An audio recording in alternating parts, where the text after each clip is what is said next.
All right. So good morning, buenos dias. I am delighted that I screwed up yesterday in saying 8 a.m. because you got an extra hour to sleep.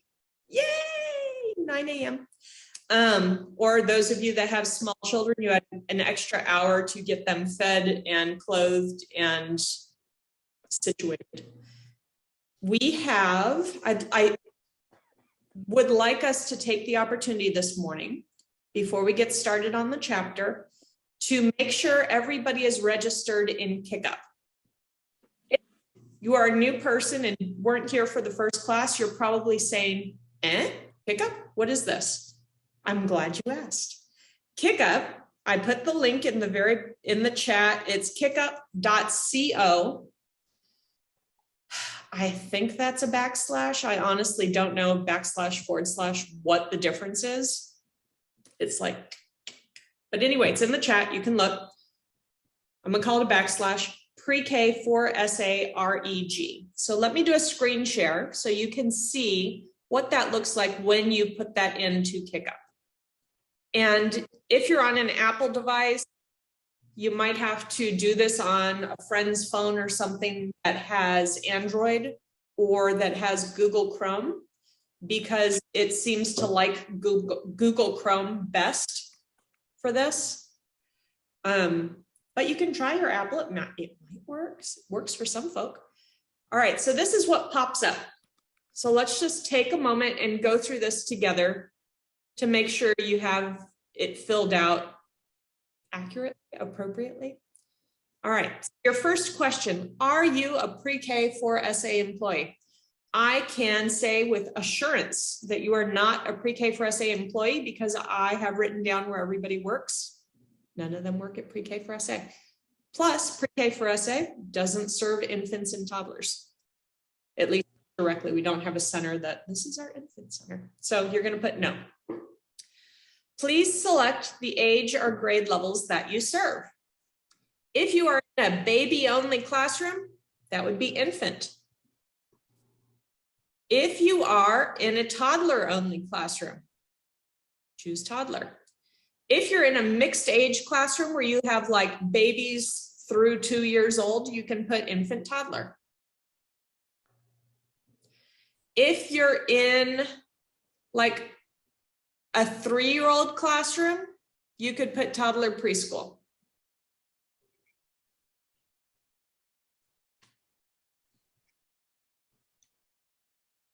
I'm making sure I have the chat pulled up so I can see if anybody has questions, or you can just shout out if you have a question. Just take your mute off and I have a question. All right. I have a question. Let's hear it. Let's hear it. Yay, a question. Well, my kids are between a little before the age of 1 and a little bit after. Would that be the toddler or infant still?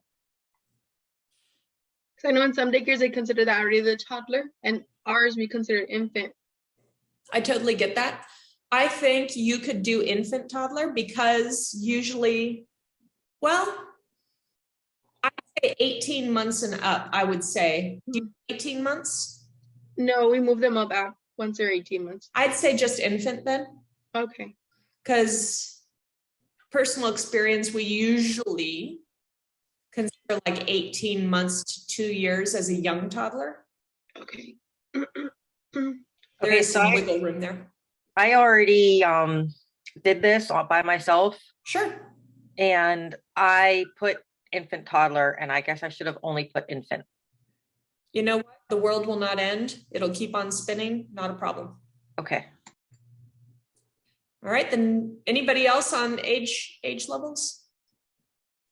If you don't put anything, it's going to get angry at you with this like red thing. All right. Are you new to the grade level this year? This year started 22 days ago. If you've been in your classroom for 22 days or less, you can put yes.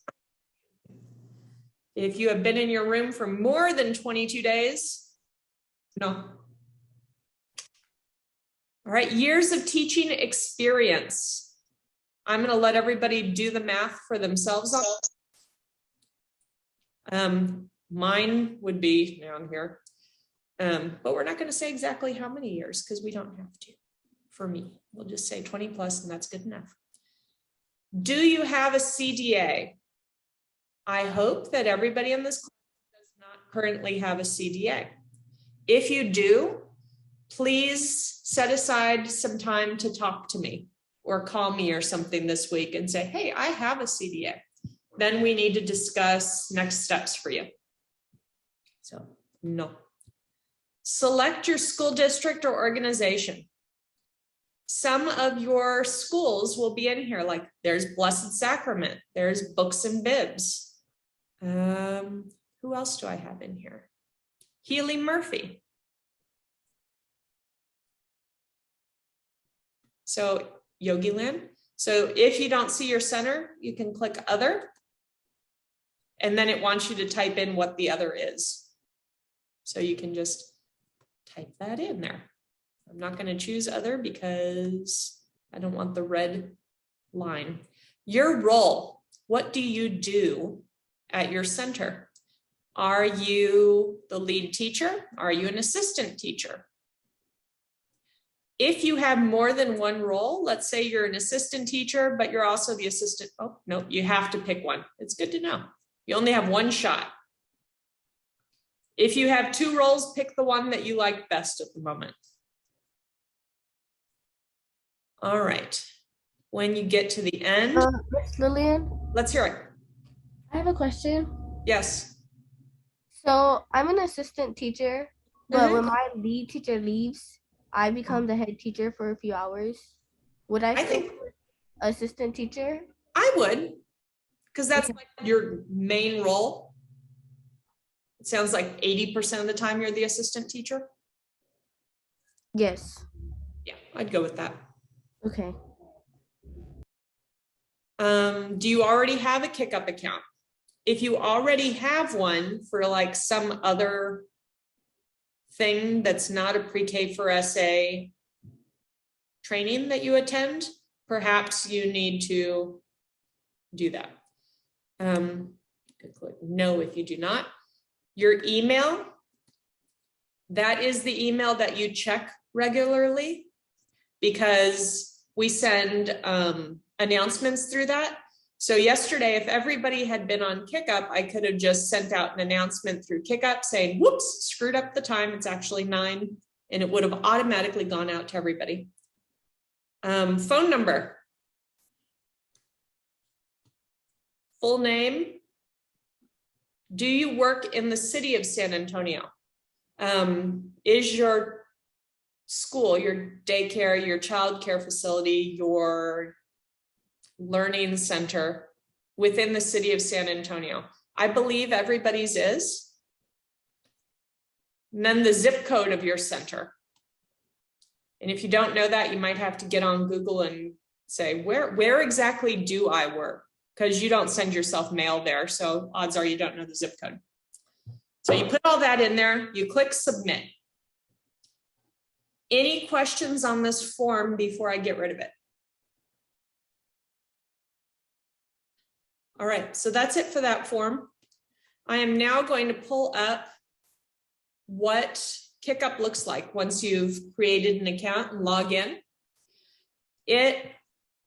When you get to the home page, should look something like this. And in order to register for this course, you would go to Browse Events. So I'm going to click on that.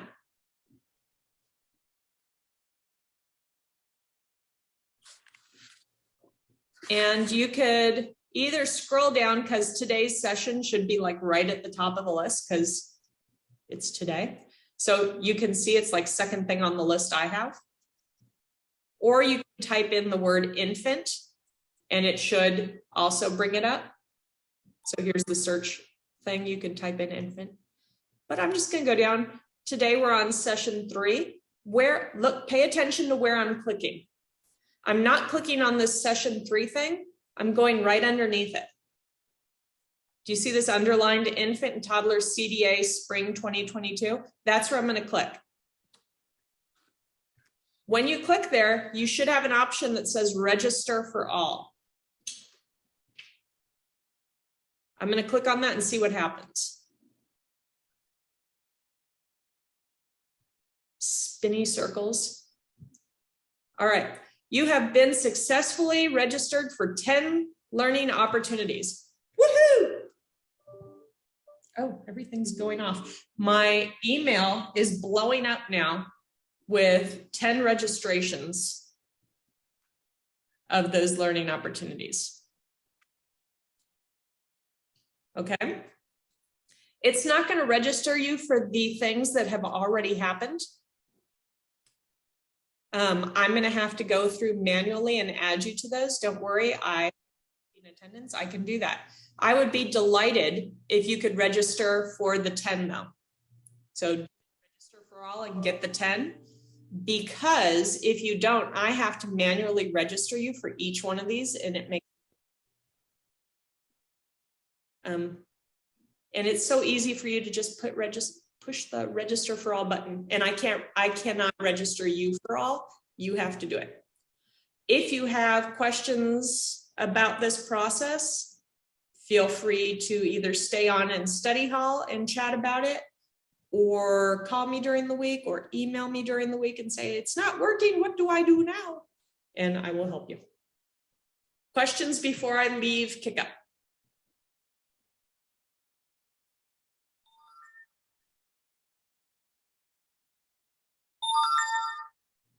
Okay, so I'm leaving kick up. Goodbye, kick up. It was nice knowing you. And we will get to, I think let's take a moment. I'm going to stop the share. I'm going to pause the recording. Super. So this week, we are on our third chapter in the textbook, which is called Learning Environments. That is the reason that you did your classroom sketch this week, so you could have something to refer to for learning environment. Let me flip the page.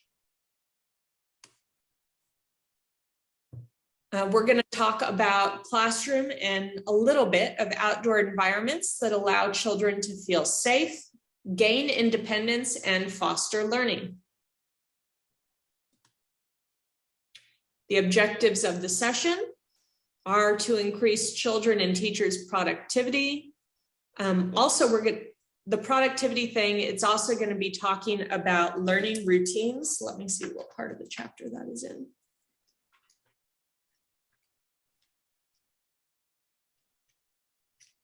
I think it's more towards the end. Yeah, it's towards the end of the chapter. So we start off the chapter talking about how to set up a classroom. And then towards the end of the chapter, it starts talking about daily routines and how you transition. And then also different kinds of, they call it learning formats. These are really just thinking about the parts of your day. Do you do a large group? Do you do a small group? That kind of thing. And this is going to look different. Classroom environments look different based on your age group. This is an example of a pre-K for SA classroom. So designed for 4-year-olds. You'll notice on the right-hand side, there are windows that go into a hallway. That's for observation.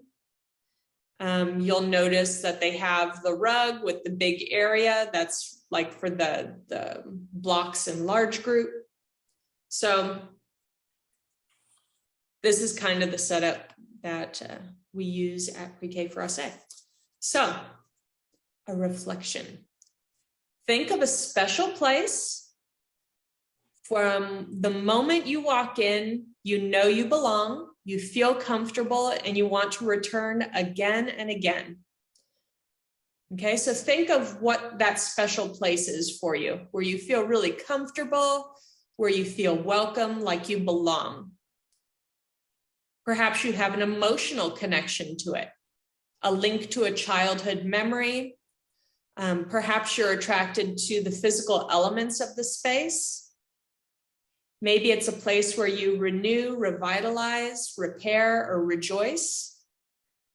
Often you find its attraction originates with the sound, with your body's senses of sight and sound. All right, so I am going to put you real quick. Let me stop the share. I'm going to put you in groups where you can have a few minutes to talk about your special place, the place where you feel the most comfortable. I'm trying to find where groups is on this right now, and it is messing with me. Based off of what you heard in your groups, were there any common themes? Is there any, wow, we all our groups have this in common? And you can shout out or you can type it in the chat. Beach, water. Water, beach. Unfortunately, we are not at a beach location in San Antonio. I'm very sorry. But less hurricane issues. What, Alicia? I think similar would be outdoors. I don't think anybody's was indoors. Excellent. Outdoors. What do you all think about outdoors that makes it more? Oh, Amber said somebody's home in specifically. So what about indoor environment that makes you feel really comfortable there?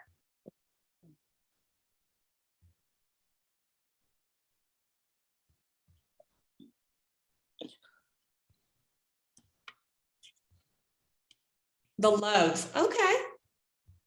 The people that are there, family. The way that they go and ask you if you're comfortable, like make sure that you're like that you have the right hospitality, I guess you can say. Yeah. That you know whether if you're comfortable, is it too hot or too cold, or do you are you hungry maybe? You're valued. Yes. Okay. And then for the folks that chose outside, what is it about outside that makes you calm, happy?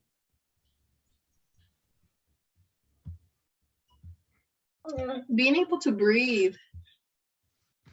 Feels free. I'm hearing on chat, nature, love the air, fresh air.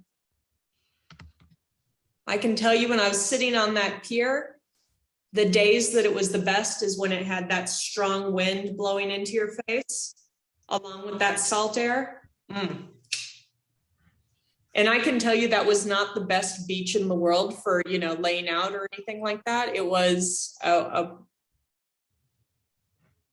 rocky, kind of stinky beach because it wasn't cleaned up, right? So you'd have the fish that had washed ashore, but I loved it. All right, so let's go back to the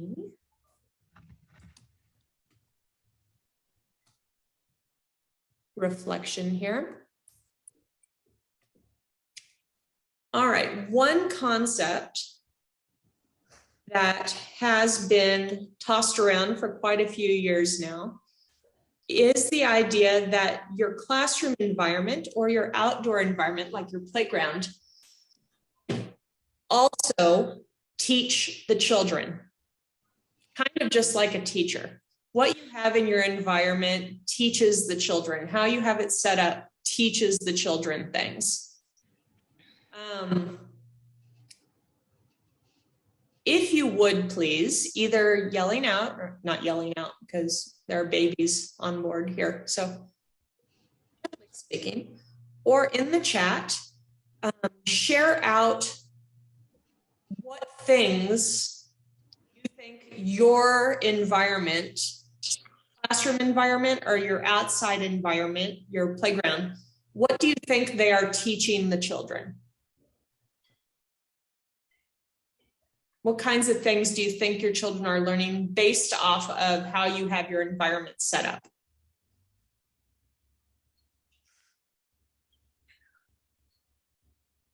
I think for outside in our playground is like what's the word, explore or adventurous, like because you know there's the age group that I teach is 18 to 24 months, so the slide is their best friend, and we have a kind of like a water table, except it has a little like a sand or mulch in there. So they get to explore that and like feel what it is. And we also have an outside kitchen, so Ooh. they have that to play with. So that's why I think it's more like exploration for them. Okay, anybody else before I start reading off what's in the chat?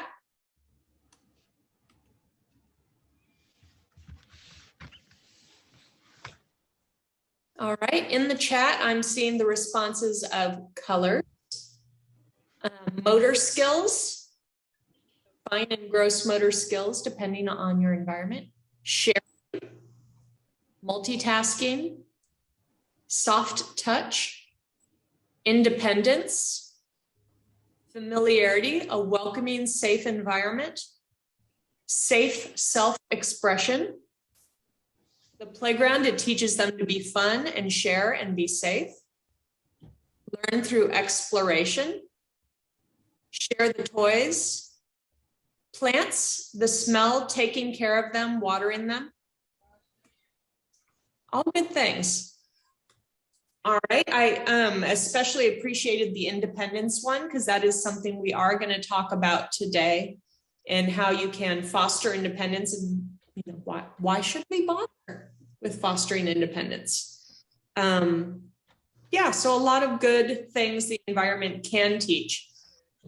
Has anybody been in a classroom where you didn't, now this is not your chance to throw another teacher under a bus. So keep the other teachers' names out of it, please. But have you been in a classroom where you were uncomfortable? Or a house, let's say you went to visit somebody's house and you were uncomfortable there. What was it about the environment that made you uncomfortable?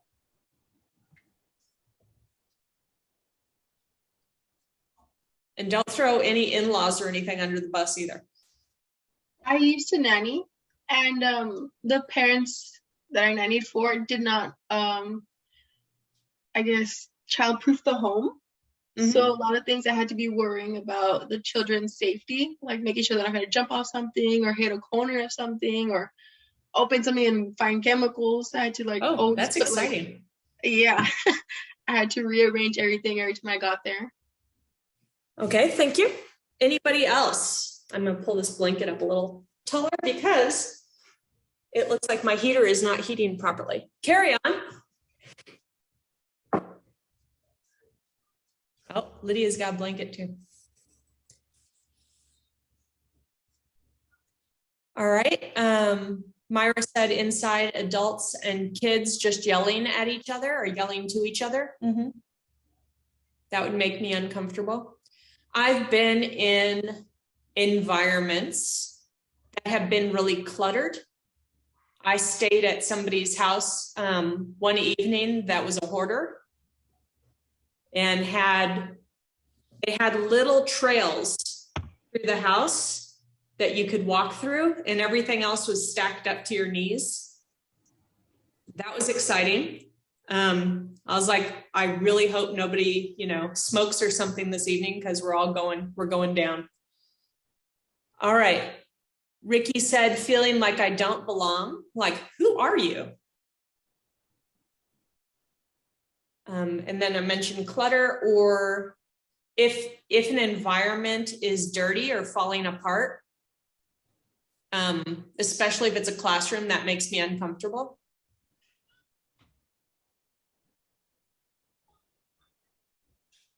Let's see if anybody else has anything to add before we move on. The smell. Yeah, that's a thing, especially in our infant and toddler classrooms. If you get where there's not really good ventilation and you go through that changing of the 10 diapers thing, and you're, oh my. Can we open a window? Can I stick my head out of the classroom, please? All right, so let's move on. So let's talk about intentionality. The first thing an intentional, so intentionality meaning you do something because you thought about it ahead of time. The first thing an intentional teacher does, even before the children arrive, is to set up the classroom. Creating a setting should be undertaken with careful consideration of the children's development, what your curriculum goals are, how you teach, your strategies for teaching, and the characteristics of the families and community, the difference or families, cultures, and languages, and where your center's located. Are you in a city? Are you suburban? Are you rural? So a lot of aspects to think about when setting up your classroom. And we also can't forget that the classroom is not just for the children. We are in that classroom more than the children are during the day usually. So you could be in that classroom more than you're at home. And you need to be comfortable there too. Even though we're setting it up for the children, it needs to have enough things in it, or it has to consider your comfort as well. So one thing that is frequently mentioned in infant and toddler classrooms when people come to check out the room, hey, is this a good room for infants and toddlers? Is there a chair, a comfortable chair, the size of a grown-up? Meaning, is there a chair where the grown-up can sit and hold a baby or sit and talk with the children at the sensory table without having to get where your bottom 6 inches from the floor? Because I'm sure all of you have sat in the tiny little chairs that keep your bottom 6 inches from the floor. And after a little while, your back starts really getting angry at you for that. And it's also really exciting if you're not feeling well and you're trying to aim going down to hit that 6 inches from the floor. It's nice to have a comfortable chair that's grown-up size to make the adult comfortable in the environment. Does your environment reflect who you are? So I'm not saying you go and you, let's say you are Polish American, because I'm Polish American. So let's say you have a big Polska flag up on the wall, and you have your Polish folk art all over the place, and the Polish music going in the background. That's overkill. Instead, try to make little things that show you are part of the classroom and who you are. So if you have a wall showing the children's families, it would be delightful if your family was on there too. If you have a part of your home area that has like boxes of materials, boxes of food that the children have donated, like empty Kraft macaroni and cheese or empty frosted flakes, things that they'd eat at home, it'd be delightful if you brought in some things you eat at home too to add. Yeah, so making sure the classroom doesn't just reflect the children, but that you are a part of it. So if a family came in and tried to figure out a little bit more about you, they could see something about you and that you're reflected in the room. That looks like that baby's gone to sleep, Miss Alicia. All right, moving on. I get distracted by cuteness. Okay.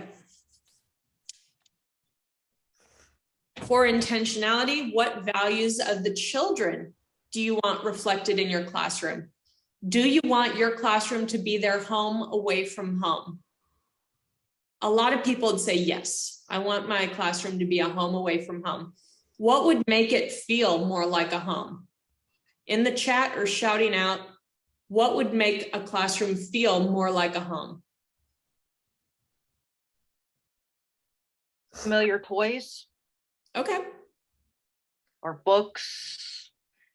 Things that Quiet spaces. at home. Anybody else? Pictures of family. Mm-hmm. Anybody else?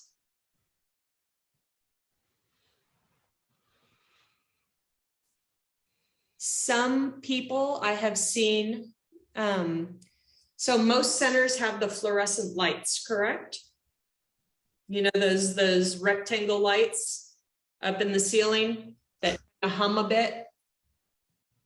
Oh, I see Julia said their blankets, sure. So some teachers, to make their classroom more homey, will bring in some table lamps. You know, at certain times of the day, they might turn off the fluorescent lights and turn on the table lamps that are out of reach of children. And to get that more home style of lighting rather than the industrial lighting.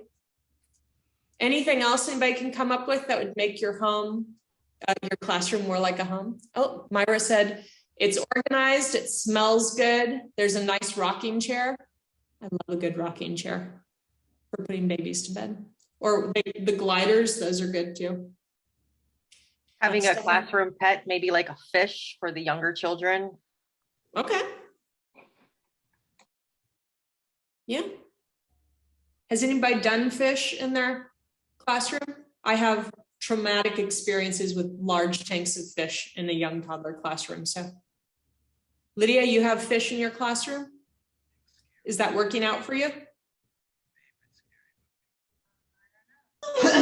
Yes, it is. Sorry, we keep it on our family sign-in sheet. So every now and then we'll bring it down. I'm just gonna type it. Every now and then we'll bring it. Poor baby. We'll bring it down, and we'll have them because his name is Mr. Blue.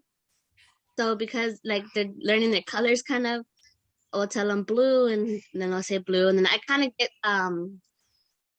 like not designate, but I kind of have to like I want to get them independent, kind of. So like you know how they're working on their self, like when they're changing, I kind of get one of them to like pinch the food so they can feed them in the morning, and then the next day someone else will do it, and then the next day and so on, and then wash their hands. So they love the fish. So that's what they love. That's awesome.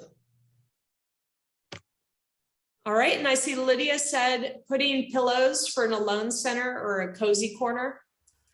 Yeah, soft materials do make a classroom more like home. Because really for COVID, for lice, for all these things that can happen, if we wanted to make the classroom sterile, like hospital sterile, we would take out all the soft materials because you can't like spray bleach on those and, you know, get them good. But that's not really a good environment for a human. Humans need softness, they need coziness. So figuring out in your classroom how you can have those elements, but still keep them as sanitary as possible is really an interesting conundrum. So if you have pillows, maybe getting some sort of allergy barrier, you know, that zips onto the pillow and then a pillowcase on top of it. So you can, for a light wash, you can take off the pillowcase. For a heavier wash, you can take off the cover and the pillowcase. And for the, you know, DEF CON, somebody's got some horrid sickness, we're just going to throw all of it in the washer. All right. Next is connecting children to their families. We talked about having family pictures for that. Also bringing in things that reflect their home. We'll talk more about that. Helping children to be powerful and active. That goes back to the independence where they don't have to depend on you for everything. They can do some things for themselves. We talked about providing softness through the pillows and the carpeting. Miss Lydia talked about being a steward of the natural world by keeping Mr. Blue alive. And somebody also mentioned, let me see who it was. Deborah mentioned having plants that the children can take care of for being a steward of the natural world. Seeing yourself as capable, I can do things. Recognizing and being curious about other people. And sharing control with members of the classroom.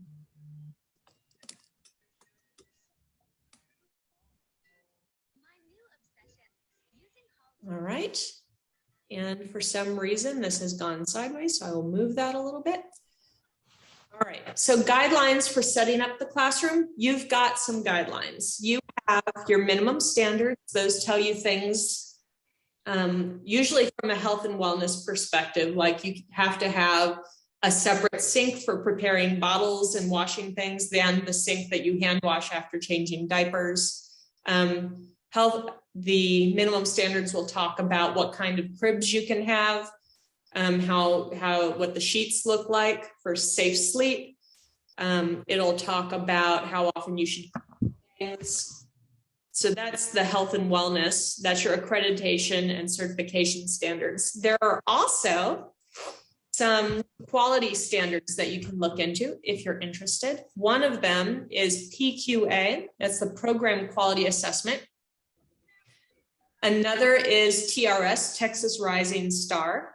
That is a quality assessment for the state of Texas that has lists of what you can do in your classroom to make it higher quality. There's also one I'm going to talk about a little bit today, which is the Infant Toddler Environmental Rating Scale, which was created, and this is not nothing. There's a lot of content in here, but we can just take a peek, if you will.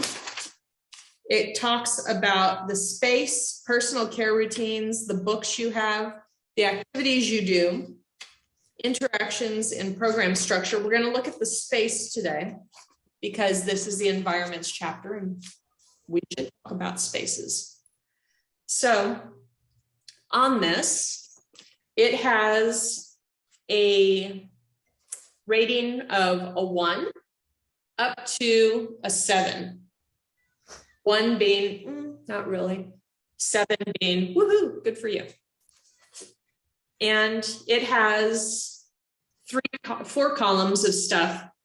So for example, this one gets into indoor space and furnishings, and you can see if you're at a lower level, this is what you do. If you're at a medium level, a little bit better, awesome. So we're going to look at the awesome columns in these, because really, why would you bother looking at something unless you were looking at what's the best I could do? Yeah. So you don't look at a rating scale and say, I would like to be barely adequate. I'm shooting for barely adequate. What do I need to do? You're shooting for awesome. Sometimes you don't make it to awesome, but awesome is the goal. So let's read some of these awesome things. All right. So for indoor space, awesome is there's natural light that can be controlled. Okay? How do you control natural light in a classroom? Anybody? I hear somebody's music and it's fabulous, but Window? curtains, windows. So you get your natural light through windows or skylights, right? And having cordless blinds. Yeah. So blinds, curtains, ways to say, I'd like some light now. Oh, the children are asleep. Goodbye, light. All right. Or, South Texas, the sun is coming through. It is 500 degrees outside. The children are cooking. We will close the blind. The next one is there are space for children that's accessible for children with special needs or adults with special needs. So if you had somebody in your classroom that had some sort of physical disability or physical challenge, they had a wheelchair, they had maybe some sort of walking boot or cast, or maybe their physical challenge is they're not as tall as the other children. So adjusting your classroom so that they can reach things and access them. All right, next page for awesome. Routine care of furniture encourages personalized care of children. For example, there's an adult chair to use while feeding very young children. Each crib or cot has the child's name on it and is put in the same place every day. There are several small tables used for a few toddlers rather than one table for everybody. There are infant feeding chairs used rather than a group feeding table. So that puts you in the awesome category. And not everybody can do that because odds are you don't pick the furniture in your classroom. If you don't pick the furniture in your classroom and you have a group feeding table, you're using the group feeding table. But I'm just saying, if you're shooting for awesome, individualized little high chairs or feeding chairs would be better than a group one. At least 75% of the tables and chairs in the classroom are child-sized for the children in the room. So if you have the table from the 4-year-old room and you stick it in the 2-year-old room, or you have the chairs from the 4-year-old room, those 2-year-olds' feet are dangling, you know, in the air. And I don't know if you all have ever seen it before, but 2-year-olds are top heavy, so they will fall out of the chairs at regular intervals. So the closer to the ground they are, the better. The next one is at least 2 pieces of furniture for specific activities for older children to use during the observation. So usually you have a variety of sizes of children. So you don't want to have, if you're in a classroom of 18 months through 24 months, you want to have a couple chairs in the classroom for the bigger kids. All right, next page, room arrangement in the awesome category, or they call it excellent. I think awesome is better. We're going with awesome. The arrangement of the room allows staff to see all the children at a glance, even while you're diapering or preparing food or playing with one child. So being able to see the children easily, all of them, see what everybody's up to while you're in the room, no matter where. And the next one is you have traffic patterns that provide easy movement and don't interfere with activities. So for example, the teacher doesn't have to step over an area crowded with infants. The path to the diapering area doesn't go through the play area. And then the last one on this page is there's a special cozy area protected from where the children are actively playing as much as possible. So if you have an area where you want children to decompress and feel better, you don't want the kids to be doing flying leaps over them, because who would want that? Next, we have displays for children in the awesome category. Photographs of children in the group, their families, pets, and other familiar faces are at the child's eye level. So family photos are at the children's eye levels. This is one that's rather interesting. Mobiles and other colorful 3-dimensional hanging objects are displayed.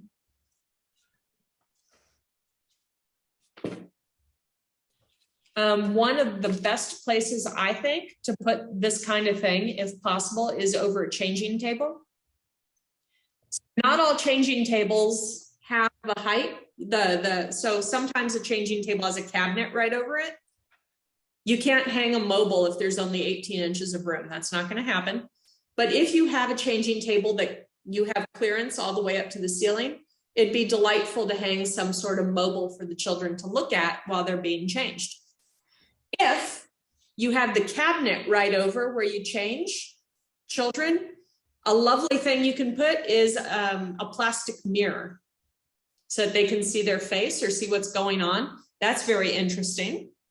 If not, you can put pictures, but change the pictures out. Think about when you're at the dentist and you have to look back and you see the picture. And if you go to that same dentist for a couple of years, you're like, okay, could you change the picture of the trees and leaves up there? I'm tired of looking at it. So be considerate.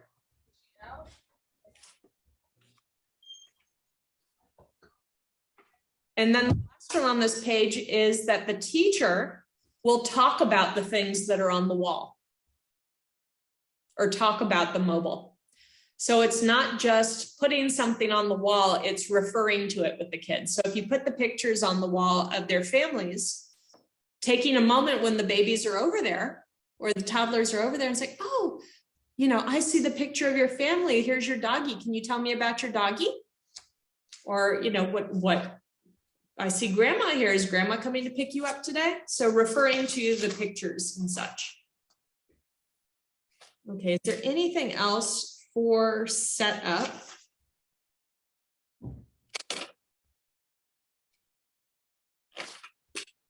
No, that's it for the general environment. There's more specific, and if you're ever interested in getting more information on this, I can send you a list of the awesome sections, and you can refer to that and say, I do want to shoot for awesome. What does awesome look like according to this rating scale? All right, moving on. All right. So we talk about having environments that are developmentally appropriate. This means that they're suitable for the age group of kids that hang out in that classroom all the time. How do you know if something's developmentally appropriate? How do you know where kids should be developmentally? I have a free resource for that. So you can go on CDC. So we know the CDC because they're the people that have been telling us to get 6 feet apart from each other and wear masks. So that's how we know CDC. It's the same organization.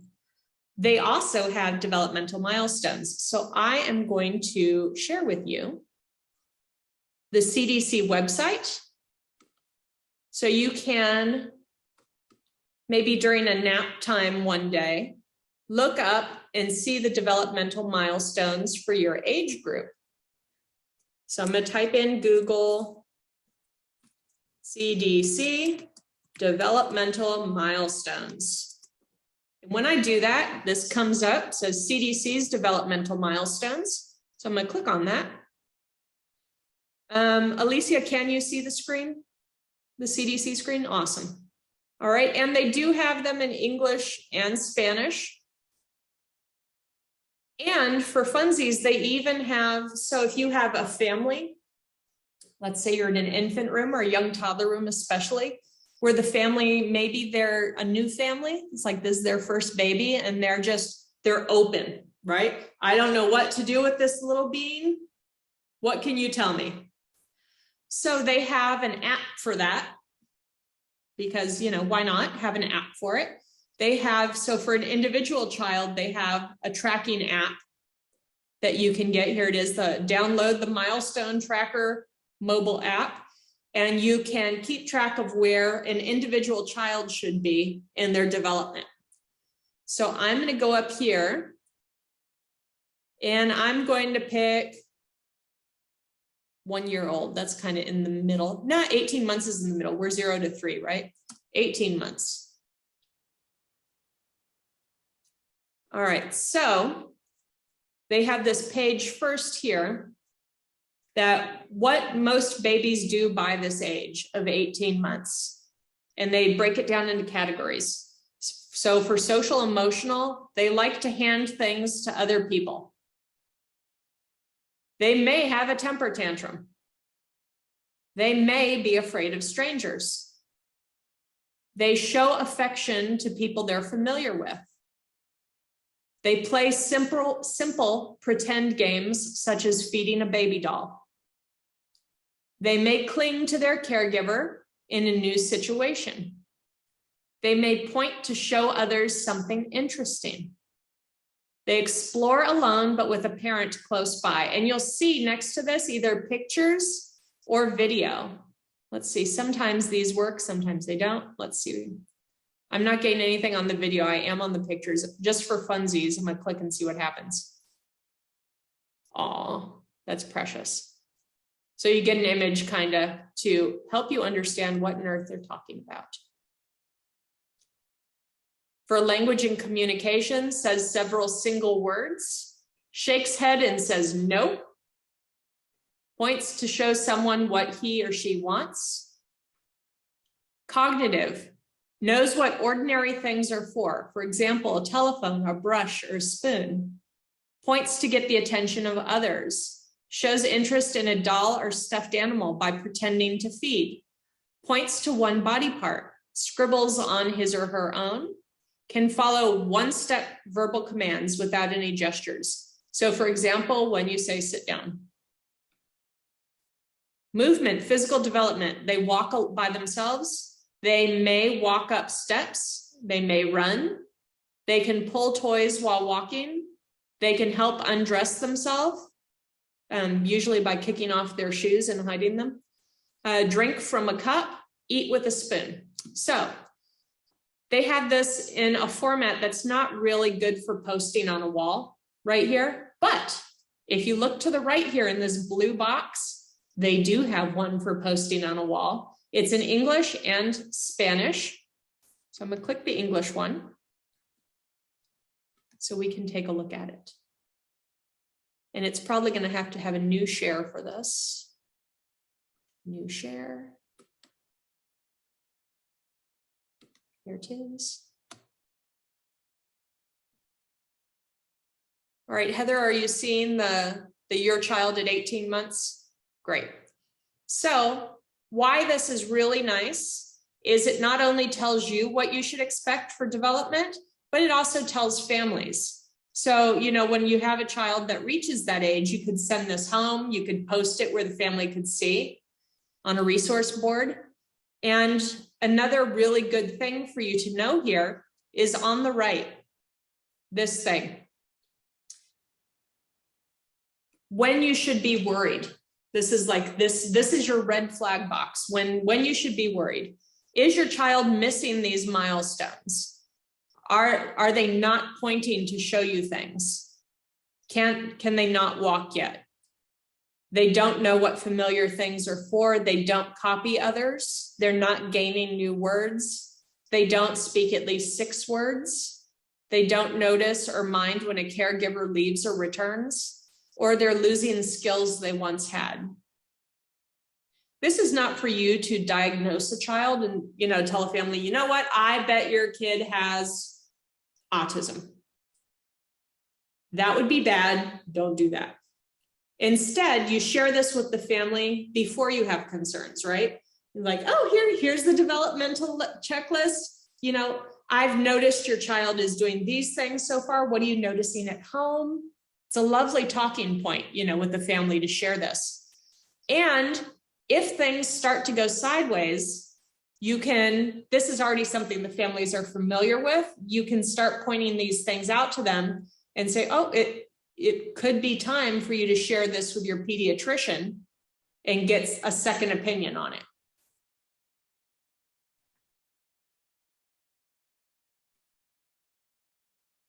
And the second page, which is delightful and counts for your environment more.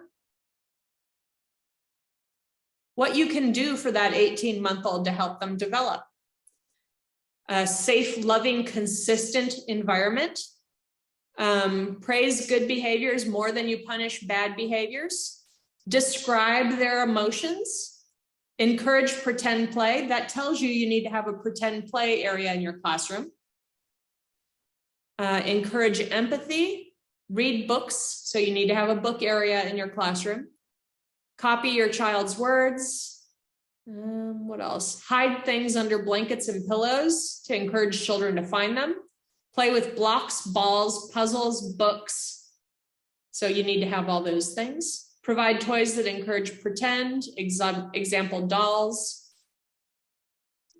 Provide safe areas for walking and moving. Provide toys that she can push or pull safely.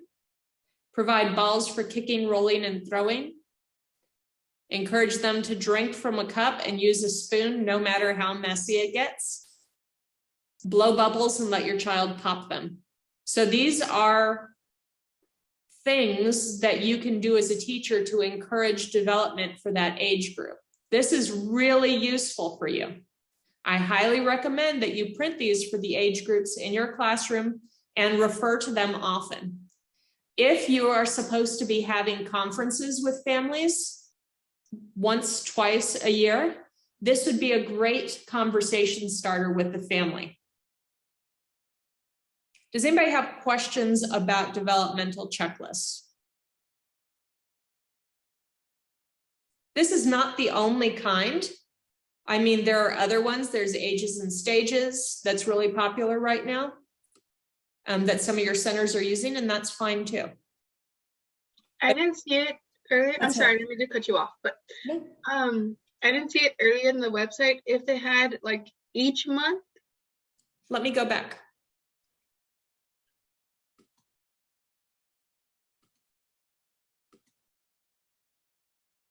Are you seeing the website again? Alicia, are you seeing the website again? Yes. All right, so these are the months they have. I was asking because I was pretty interested, and I was thinking of like now printing out some monthly because we usually like we have transitions and stuff. I would like to let parents know, hey, this is where your kid is at, and it like say like right now we have 2 kids moving up. I'd want the parent to know, hey, they're here, they're moving up to a classroom, and they should be here, so they have something to look for, or just kind of see where the kid is at while transitioning. And you can share that information with the upcoming teacher too, right? This is what this child could do when they were in my classroom. It helps when you're planning your lessons and what to put out. Yes. All right, so another thing about this that I find awesome, they have videos about it. So if you're wanting to see how to do some of these things, you can look at the videos, or you could share the videos with families. It's like, hey, here's this really cool video on how to read books with your children, you know, and hey, we have a little library at our center, so you can check out books, and this is how you can read them with your children. I'm going down, and look, I'm towards the bottom now, and look, what do you see? The magic word, the word we all love, free. So I'm going to click on free. And let me get an example of what the free looks like, because I, of course, got free.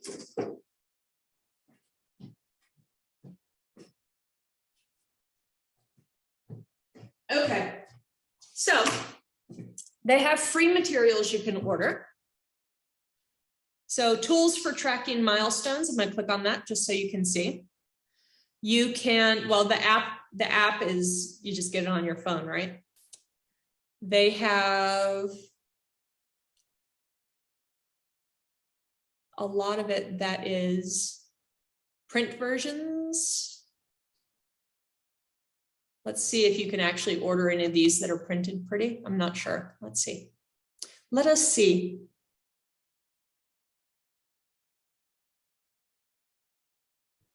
There is a method to this madness. Hang on with me, all right? So they have a flyer set about advertising the app. So, you know, if you wanted to put that up on a resource board for families, you could order like an advertisement for the app. Oh, that's a new book. I'm totally buying that. Oh, it's not available right now. Shoot. Okay. You can also get a booklet for the milestones. You will notice a lot of these say they're out of stock right now.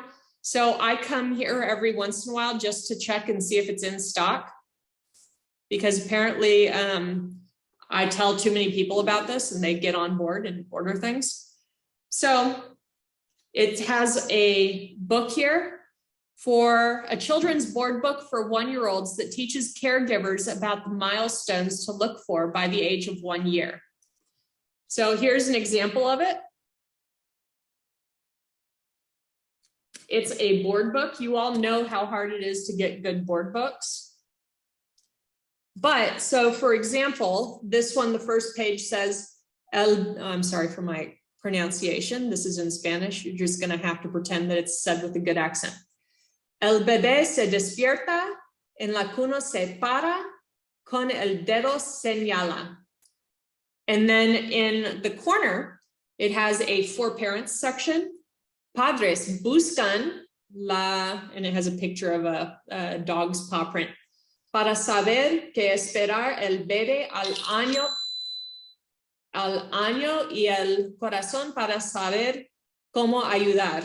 So on the bottom of this page, it has the little paw print that says, oh Lord, I don't know how to pronounce that.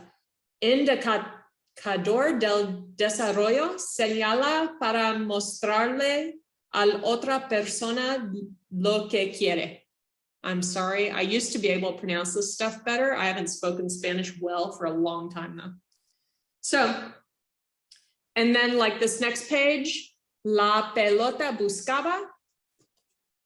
So it's something you could easily read with children, but at the same time, it's sneaky teaching families or sneaky teaching you how to support it. So on the bottom, it says for consejo, describa lo que su bebé quería cuando señaló algo. So for those of you that didn't understand my Spanish just there, it says advice, describe what the baby is pointing to when they point at it. It's like, oh, you are reaching for the ball. You are wanting the ball. And it keeps going through like that. Really cool. That's the 1-year-old one. And like I said, right now it's out of stock. You'd have to keep going back and checking. It looks like there's an update coming soon. How exciting. Here's the 3-year-old one. No, it's the 2-year-old one, sorry. Donde está Osito? Where is Bear?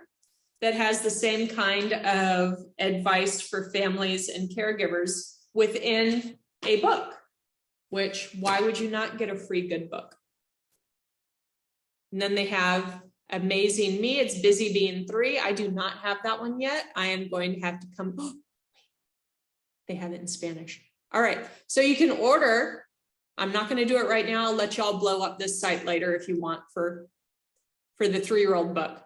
But you put in your order amount and it has a limit here, how many you can get. If you don't need 20 of them, don't get 20 of them. I mean, this is why these things are out of stock. Get what you need, add to cart, and you can just create a,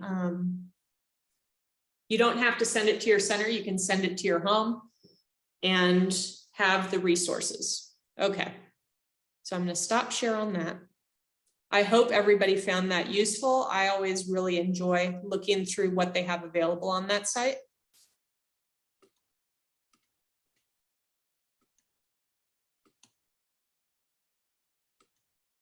Okay. All right. So that's how you can make sure you're being developmentally appropriate. You can look at those lists for your age group and the recommendations on how you can support the child. And make sure you have all those things available. If it says you need to be reading books with the children, have books available.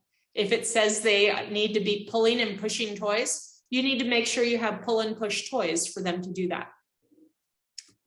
Let me pull up chat. Did anybody have a question regarding that?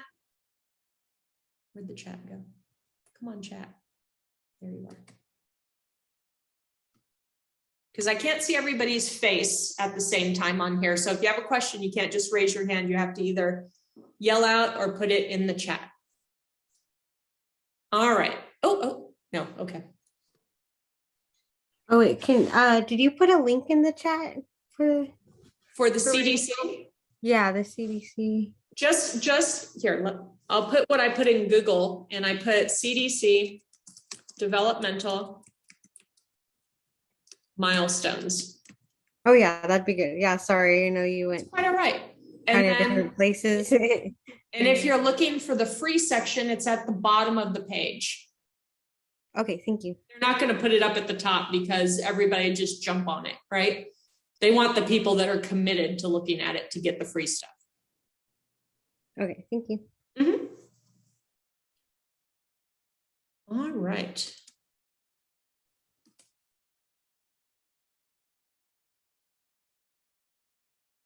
So we need to make sure our classroom provides a safe and healthy environment for children. When you're in an infant and toddler classroom, this means that your shelves need to be really low, because at least the ones that are in the center of the room need to be really low, because you need to be able to sit on the floor with a baby and easily see the rest of the classroom. So if you have a tall shelf or a shelf that's like 2 feet in the air, you can't see what's going on the other side, unless it's one of those shelves where you can see all the way through. You know what I'm talking about, right? Where you can access it from both sides. If it's see-through, That's fine.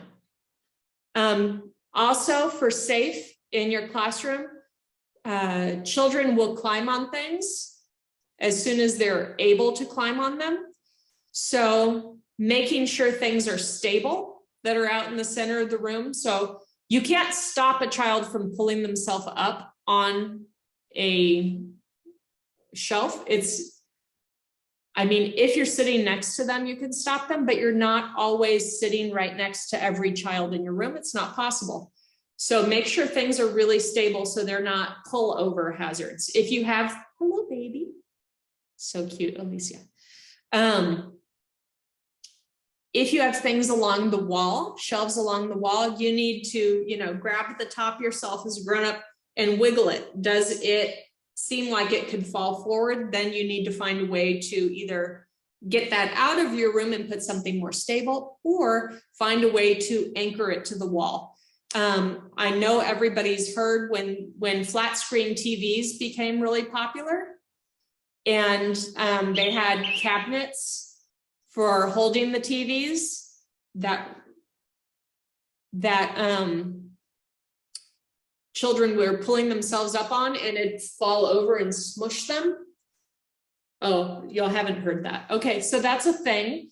So IKEA now especially has a lot of, whenever you get a shelf from them, they'll have an anchor kit, because their furniture is fairly light in general, right? And if something's light, it can be pulled over, especially if you have something heavy on top. So being aware that children are going to pull themselves up on things, you need to make sure it's not going to fall over and squish them. Other things to think, yes, Alicia. We have a rocking chair in our room, and as the kids get older, they learn that they can climb onto that chair. How do you recommend anything as far as that? Because that, like, they can move and they can fall. I don't know how to save kids from that one. So they will climb on anything they can climb, right? It's going to happen. It's one of your classroom rules that feet stay on the floor. So you just keep reinforcing the rule. Oh, see, you're climbing on the chair. Remember, our feet stay on the floor.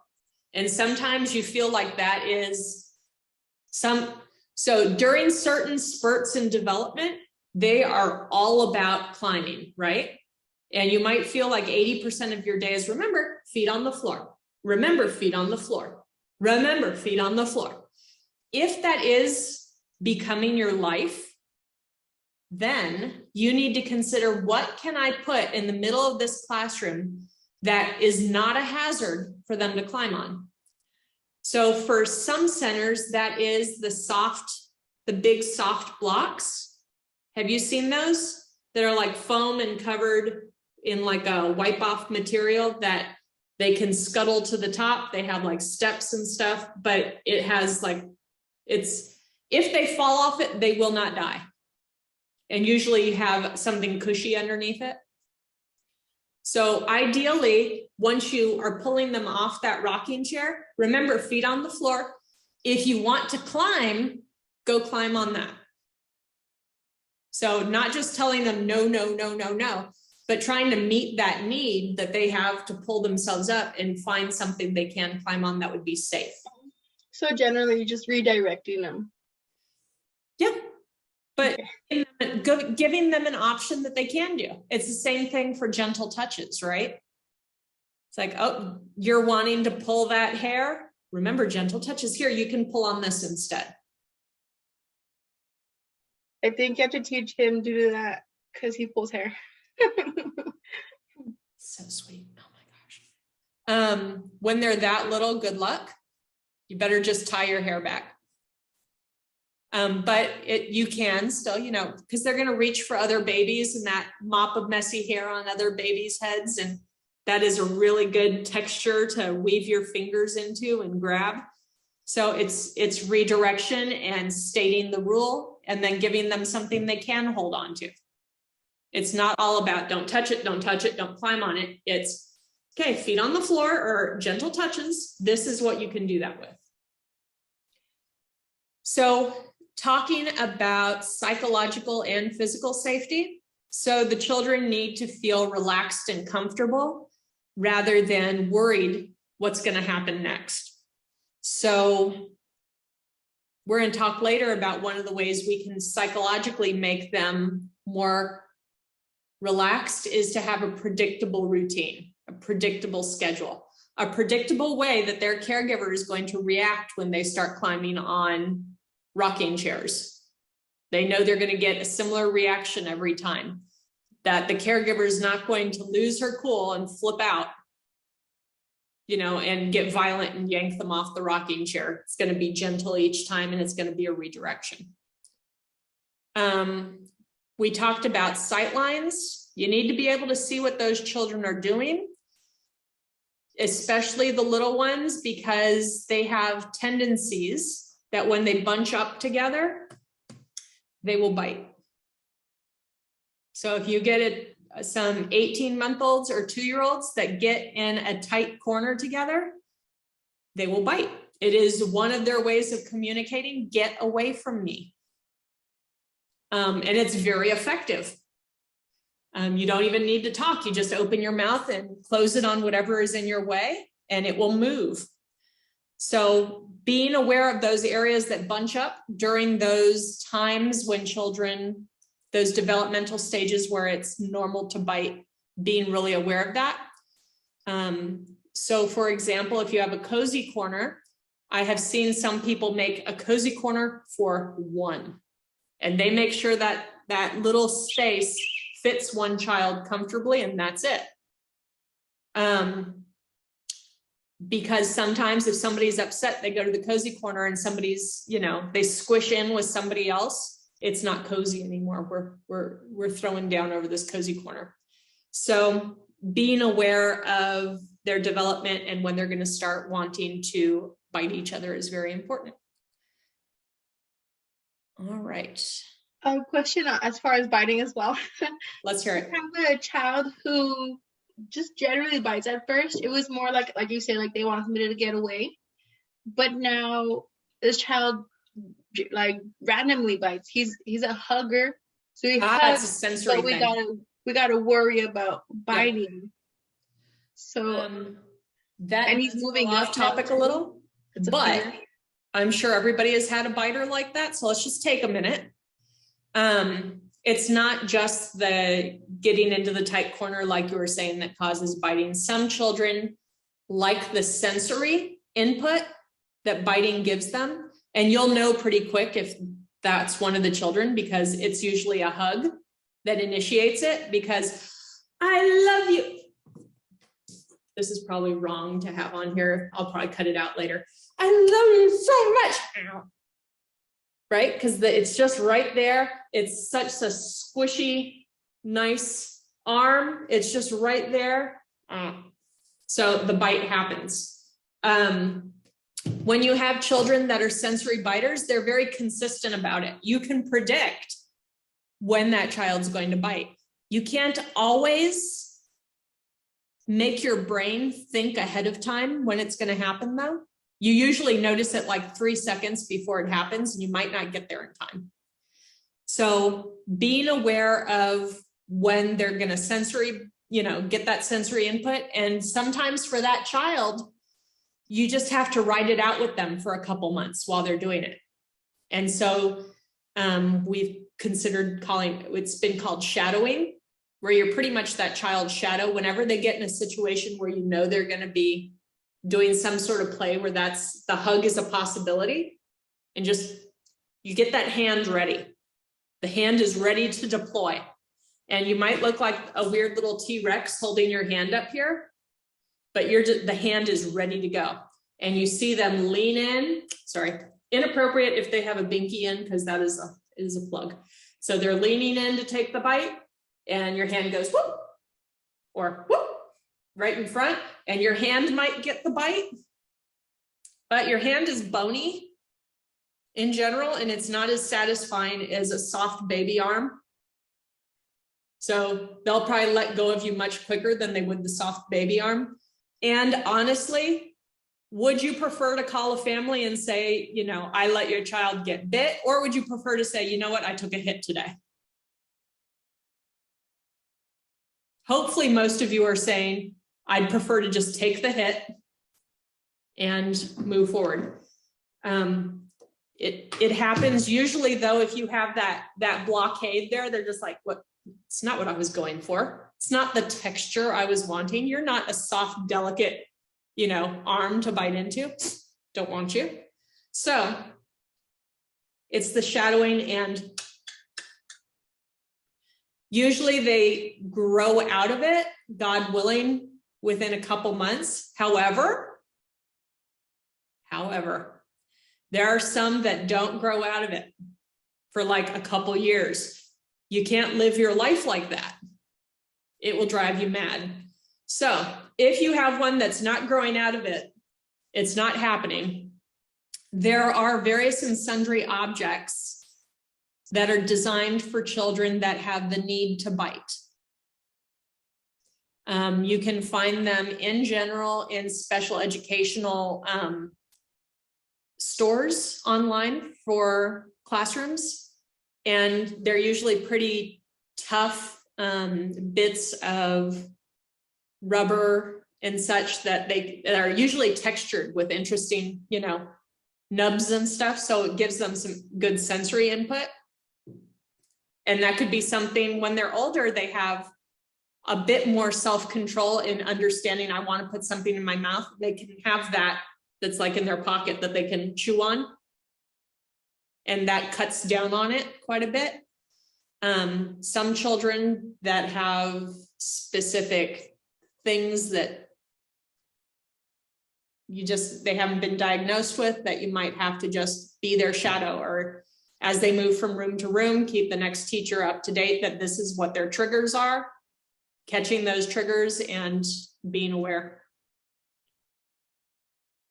It's not fun biting. It's not fun. It's horrible talking to families and sharing with them that, your child had a chunk taken out of their back today. Yeah, it's developmentally appropriate. Don't worry, because they don't care if it's developmentally appropriate if their child has teeth marks in them. So, but letting families know ahead of time, this is a developmentally appropriate, thing to be happening in this age group, and say, these are the steps I'm taking to make sure your child is safe, but it is developmentally appropriate. And there will be times when I'm not quick enough with my hand to get it in between, and I apologize, and I'll keep you up to date. And, I'm going to be proactive about this, but biting happens. It's horrible. I hate it. Moving on. Okay. So many other things we'd prefer to be developmentally appropriate rather than biting, but we don't get a choice.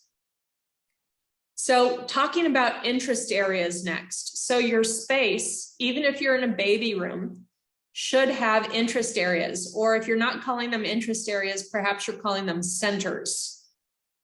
So everybody should have an idea that in their head of what a center is or what an interest area is for your classroom. Can you please either shout out or type down what are some interest areas or what are some centers that are appropriate for an infant or toddler classroom? Kitchen. Okay. Manipulative. Did I say that right? Say it again, Lydia. Manipulative. Manipulative, sure. So small toys to get their motor skills going. The library? Library. Mm-hmm. Oh. Messy zone. Block center.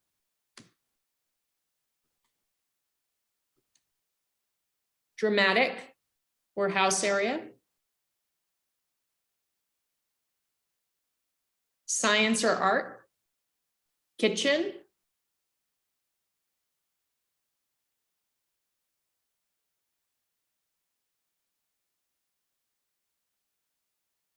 Music, arts, kitchen. The kitchen's popular.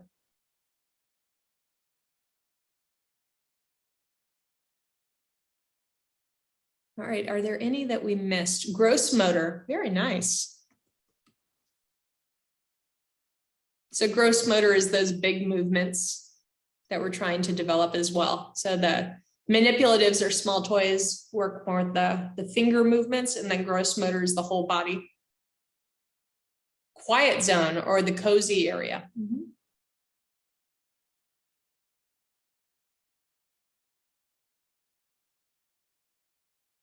I'm gonna look through here and see if there's any that y'all might have missed. Somebody did mention a messy area, and that could be the sand water table or a sensory table as well. I think that's pretty close to it. So here are some ideas for materials for infants. Soft blocks in a block area, rattles, things that make sounds. Push and pull toys, that would be a gross motor. So being able to use your body and pull and push things. We talked about the colorful mobiles to look up as well and see interesting things. Cardboard blocks, cloth books, wooden puzzles, dramatic play or kitchen area, art supply for toddlers. Alicia, here's an example on the bottom corner of what those soft climbing blocks could look like. If you have something like this in a classroom, it needs to be at the very least on your carpet, because if they are sitting up here and they fall head first off of it, that's like 24 inches, and that's not good. That's as tall as they are. We have one, but it's a little bit smaller, and I feel like this child is a little too big because he's already transferring. So I feel like that's another like sign that he needs to move classes already, because he'll go on and he'll jump off, and it's fine because it's very small. It's way smaller than that one, but he's able to climb and jump and stuff. Okay. Yeah, it's a developmental thing, and you have to do your best to work around it with the materials you have, right? And try to meet that need when you're outside as much as possible. You know, here, let's climb up on this and jump off. It'll be great. Here, I'll hold your hand. Also for this one, if you had something this big, ideally you would have a specialized pad for at least 6 feet all the way around this thing, all around the square, like 6 feet. That'd be like the center of the square, or center of the 6 feet, because that would be a fall zone. So if we've established that their head is proportionately bigger than the rest of them, if they start falling, the head goes first, and you want to have a good cushion under that, so their little head, if it hits it, it's not a problem, versus oh my goodness, they've hit the tile floor. Oh my goodness, what do we do now? So, yeah. Okay. Here are some most common areas in a classroom. We talked about the house, or dramatic, or play, or kitchen area, blocks, book area, manipulatives, or small toys or puzzles. An art area, we don't really, in young toddlers and infants, worry about writing areas yet. If you have a 2-year-old classroom, you could consider it. I wouldn't bother with it under 2. Technology, again, I wouldn't bother with it in our age group at all. They don't need to be on the phone. They don't need to be on the iPad. They need to get those real life experiences, learning how the real world works before they worry about the artificial world. Music and movement, huge, awesome. Definitely need it. Even if you are somebody that's like, I cannot stand another decibel of sound in this classroom, then you need to figure yourself out. So if you can't stand the drum, the actual drum, them beating on it, you're like, life is too short. I can't handle having drums in my classroom. Then you need to figure out, maybe you get,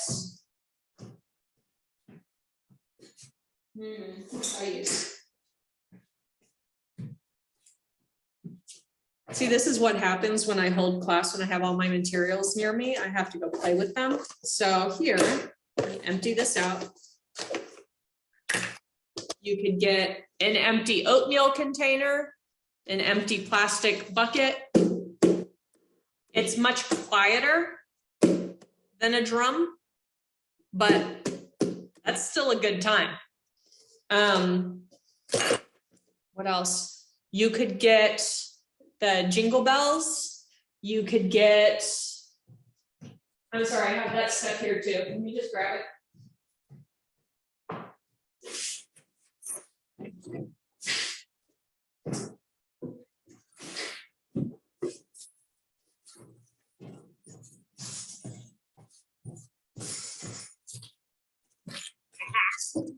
All right.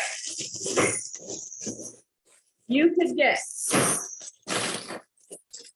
maracas, and they make different maracas. These on Amazon were rated for infants. I don't know if I trust that rating, honestly, but if you got a higher end brand, maybe you could trust it. But this is essentially a plastic Easter egg, right? That has some beans or something in it. If you taped the heck out of it and used it while you were only sitting with the children and supervising, that's a great time. So you could make your own. You could grab the Easter eggs, put some beans, glue and tape the ever-loving heck out of it, and only use it when you're there supervising them directly, sitting with them. Great for music and movement. Also, they make the jingle bells. I'm sure everybody has seen these. They make them on sticks for babies, and this is also one that you could put around an ankle or put around an arm for them to and have an experience that way. Also, I'm having fun now. Sorry, give me a sec. Also, you could do rhythm sticks. Does everybody remember rhythm sticks from elementary school? The long, no? Okay. The long, skinny sticks, they're like 18 inches long, usually blue, that you'd tap together and go click, click, click, click, click. I don't recommend those for infants and toddlers because they're too long and, you know, it's an issue. I did, however, find these little short, thick ones, which I think are called claves or lumi sticks, where you could get a really good grip on it.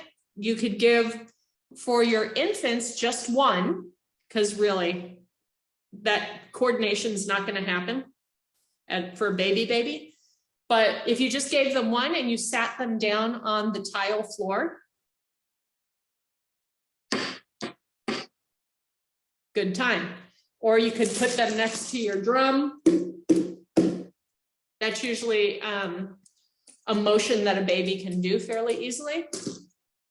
If you have toddlers and you want to use sticks like this, start with one and let them tap on the floor first and really work on your space skills. Make sure they're not sitting close enough to go like that and tap on the floor. And once they've proven that they can do that without smacking everybody, then you can give them two.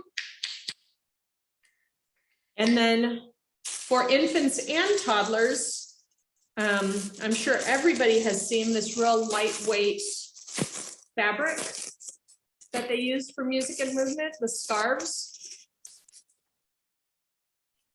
So this is like the official music and movement type of scarf. It's very transparent, really good for a game of peekaboo.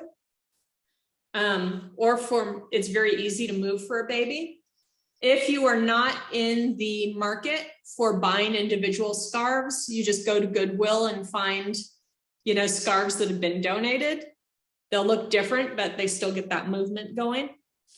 So music and movement, totally doable and should be done in your age groups. All right, that was fun. Art and creativity is an issue because of mess and because of choking hazards, right? You don't want to leave a toddler alone with crayons, because crayons pop off, even the fat crayons. Has anybody ever tried the fat crayons with the babies and toddlers? They break, they fall on the floor, and you're like, well, poop, that I can't use that anymore now. So you have a couple options. You can either find a place where they can use it normally. So maybe you set up an easel or some space on the wall that is the easel, and you put some paper there. It may be in the morning. Each day you put a new fresh piece of paper there, big paper. And maybe you have, depending on your age group, if you have young infants, or not young infants, young toddlers, like 18 months to 24 months, you could put a couple of those big crayons and just out of the corner of your eye, monitor, are the crayons getting broken? If they are, I have to pick it up and move it and put a new one. You do know that if you get enough broken crayons, you just melt them down and put them in a, maybe a rectangle mold or something that's big enough to not be a choking hazard. And you can recycle your crayons that way. It could be a fun project for the 4-year-old classroom. Maybe you can do a collaboration. Science area, that could be for toddlers or infants, maybe the fish in the classroom. We could go and look at the fish together. Maybe you have a couple plants that are non-toxic in a toddler classroom, maybe not. You can also do that outside and have the plants outside for them to, in their play area, to examine. You could have sciencey materials like magnifying glasses, the bigger ones for them to look through. You could have different colors of blocks, like the clear blocks and stuff for them to look through. That's very sciencey.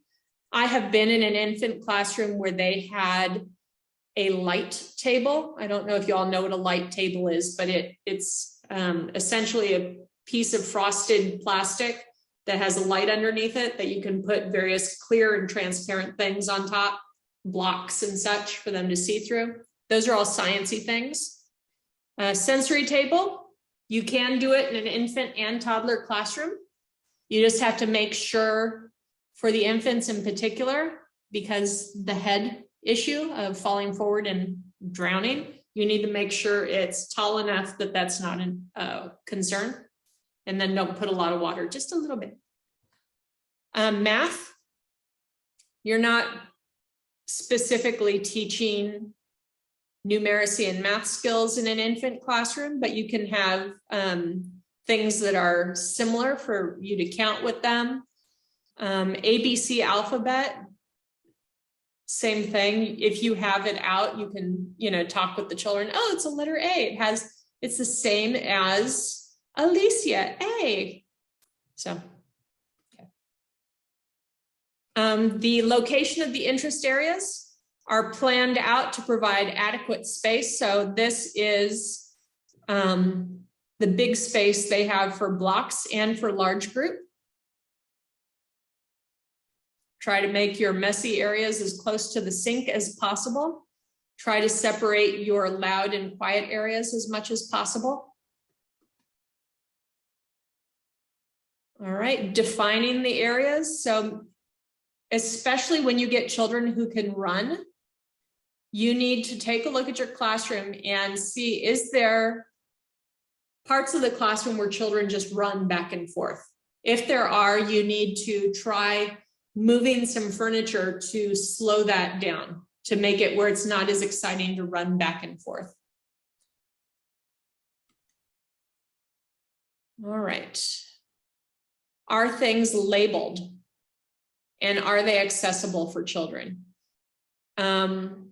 Accessible means that the children can easily reach them without having to point to something up on a shelf for you to get for them. Materials you can use.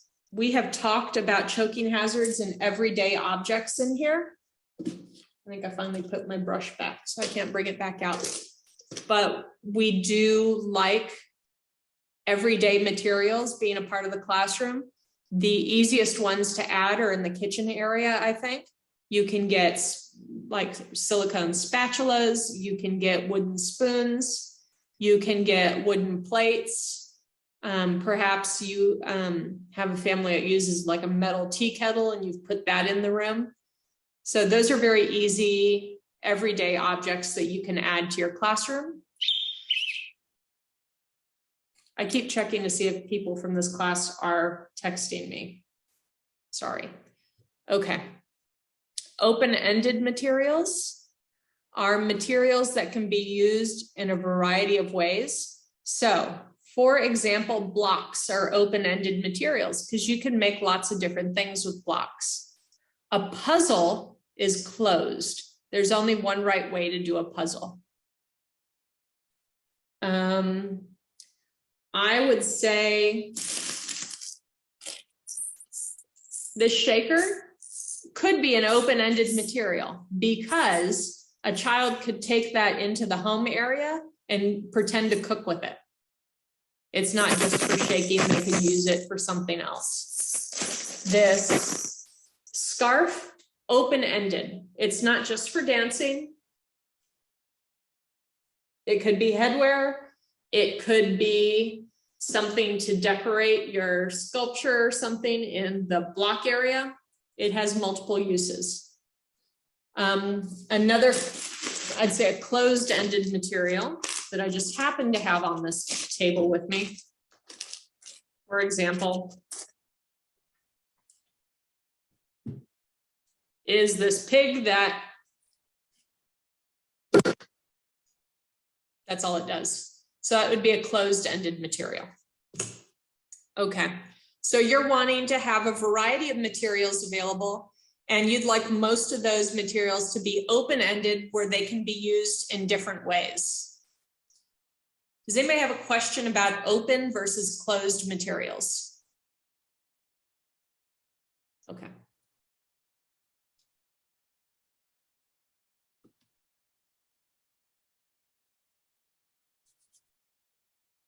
All right, so we talked about open-ended. Here is an example of an infant room that has a basket of open-ended materials that are real materials for the baby to use. You can see on the left, they have like one of those shower massaging things with the nubs. I really don't know what the purpose of that is, but they have it there. They have a spool, a wooden spool on the left. They have a little metal pot in the baby's lap. What else do we have going on? We have those little decorator rattan balls in there.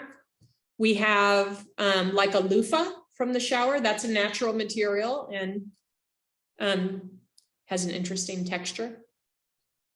So what you see in this picture are all things that are open-ended and are real materials.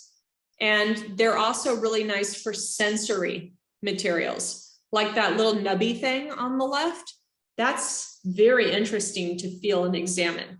The loofah even, you know, that's just like, ooh, that's pokey on one end and it's kind of squishy and it tastes really interesting when I sample it. So they're hoping these things are added thoughtfully to a classroom. So you're not just going to like go to Goodwill, load up and dump it all in a barrel in the corner of your classroom, but being very thoughtful about when you add these real sensory materials, because you also need to monitor them closely. That basket that the baby's using, it looks like it's starting to fall apart. If anybody's ever had a real basket, do you know what happens when they start to fall apart? They get pokey bits and then parts will pop off. So anything that pops off is a choking hazard. And then the pokey bits also not great for an infant classroom. So if you put these things in your room, I'm not telling you have to. If you put these things in your room, you need to be very thoughtful about what you put, and then you need to keep up with it. Make sure it's not falling apart. Making things accessible is making sure your materials are clean. that they're organized, that you have a big enough quantity for more than one child to play with them. But not so much that the kid's like, whoa, that's too much, I can't handle it, backing away.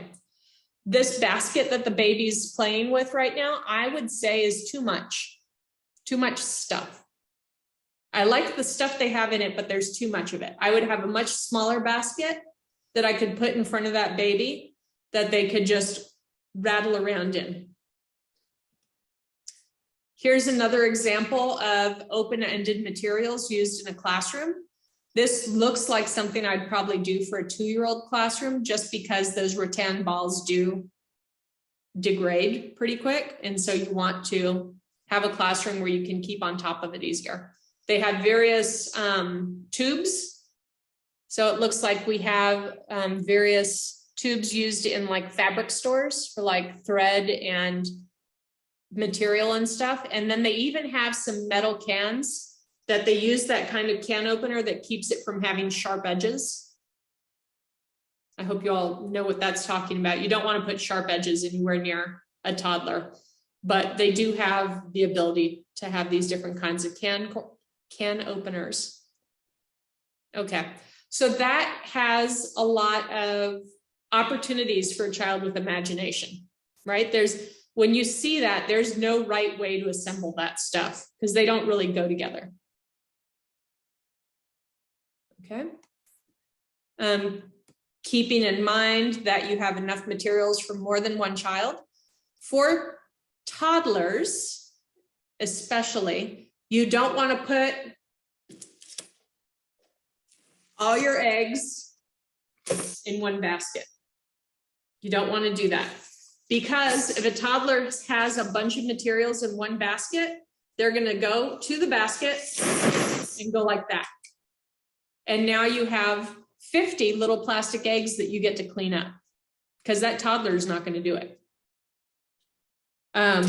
So instead, you could have small baskets and have just enough for one child in each basket and just have maybe like 2 baskets or 3 baskets of that material.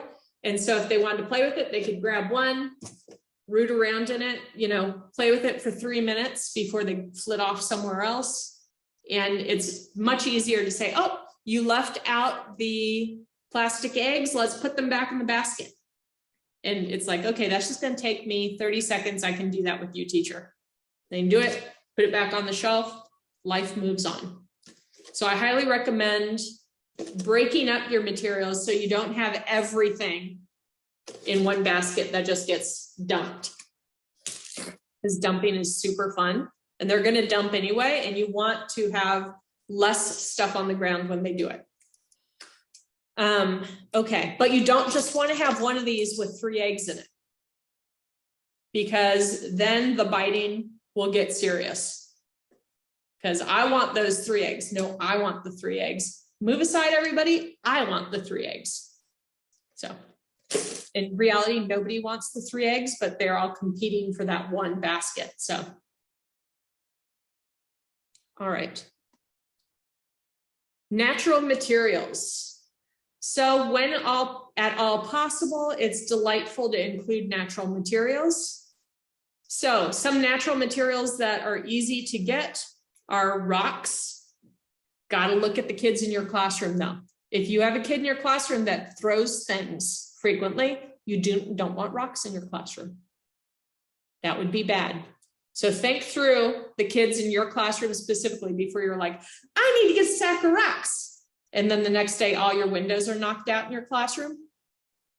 So think it through first. Rocks are a natural material. Shells.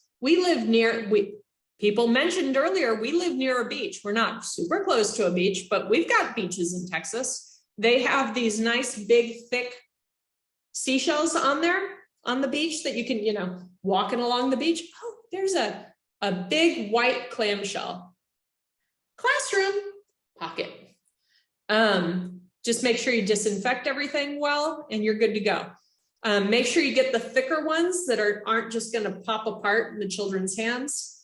Another example are tree cookies. So you can see this is a branch that has been chopped up. It's been sanded so that, you know, that's not an issue. And stacking tree cookies is rather amusing. If you get somebody at your school that works in the landscaping industry, when they ask them, hey, next time you knock over a tree, could you please bring us a log for our playground for the kids to climb on? You know, as long as you get it's short, if it's a small enough log and you're not near any hazards, that's super fun to walk on and climb on. You can cut it into sections, like sections that are 4 inches width or shoot, even 6 inches width, and you've got blocks now outside, you know, stacking those pieces of tree together. Some of them are heavier, and some children really like to pick up heavy things and feel, I am strong, I picked up that heavy object, and, you know, stacking them together. Those will last you, depending on how much rain you get, could last you for a whole year. It's okay to just leave them out on the playground. You know, maybe you stack them up to the side or put them in a drainable container. Nobody's going to steal them. So that's a plus. If you put actual blocks outside, you might not have them there the next day. So just things to consider. Plus, they cost nothing if your contact cuts down trees for a living and is willing to donate pieces of tree. All right. We talked about heavy materials. Children like being able to pick up heavy things every once in a while. The toddlers, the babies can't do it, so don't even bother with that. But the toddlers, using that whole body, pick it up, I am strong. That's really exciting for them. One thing I have seen people put on the playground, in a toddler playground, are like those 3-liter soda bottles. You know what I'm talking about, right? Those big soda bottles, the clear.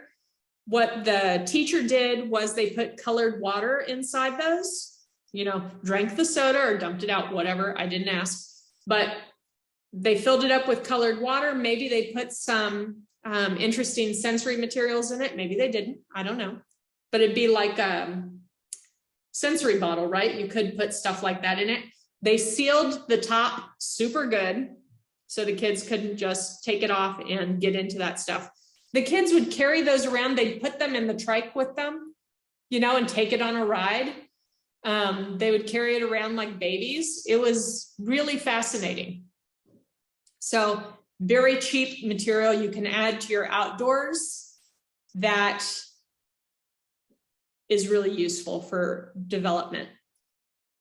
We talked about putting manipulative materials, right? So you don't just want to have a bunch of big things, climbing structures outside. They need things that they can move around and change up. Here is an example of, I'd say this could be a 2-year-old or a 3-year-old classroom, how they have their real materials available in the kitchen. What is something you can tell me about these materials looking at them?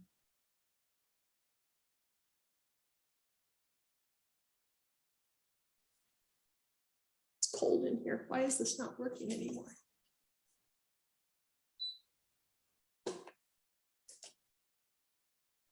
It teaches them real life skills. Okay. So these are things that they'd find in their home, right? Somebody said, Amy said, they're not toys. No, they weren't designed to be toys. One easy way you can tell they're not toys is they're not pink and blue and purple, right? We have like a colander. We have various and sundry metal objects. We have appliances, which they see every day and they're not allowed to touch, right? Don't touch that. Don't touch that. We cut off the cords to these things before we let children play with them. Why? Lydia, did you say something? Sorry, strangulation or choking hazard. There's that. There's also, every once in a while, you're going to have somebody come in your classroom that's helpful and will plug in something if they see something unplugged. And that would be, oh my gosh, there's a reason children are told not to touch these things, right? So you don't want to leave cords on there where it can accidentally get plugged in and all of a sudden they're playing with active beaters, because that wouldn't end well, or a toaster. But these are ways children can pretend that they're the people in their family that cook. And they're pretty inexpensive materials too. You want to do this with the older ones. The appliances are with the older ones. You wouldn't do that with the babies. You wouldn't do it with the young toddlers. But the appliances are okay for an older 2-year-old classroom, because you have to be able to start reasoning with them that, look, this cord is cut off. And because the cord is cut off, it won't turn on. They need to understand that a plug makes something dangerous and they shouldn't be messing with things that are plugged in. So that's a reason you need to talk it through with the older ones. Now, this other stuff, baby room approved, this metal colander, that's a great time for a baby room. It's even got handles. I mean, babies love things with handles on them. I have no idea what kind of pouring thing this is. Maybe it's a gravy boat. That'd be okay for an infant classroom. I honestly don't know what's down in that right corner, so I can't speak to it. All right. Messy materials. So you can see here on the left a sensory table that has been set up as a baby washing station. Toddlers love baby washing stations. They get to act out things they see at home when families are washing. They themselves, even though they're big kids now, are real, let's be honest with each other, they're still the babies, so they get washed themselves. So they get to kind of act upon these things and try out role play that they've seen at home. You can do messy materials like Play-Doh with little ones. One health concern you need to be aware of that is not commonly known is that, who here has made Play-Doh with flour before? Right? Most of the time, those Play-Doh recipes made with flour do not require you to cook anything. There's usually just hot water that's included, okay?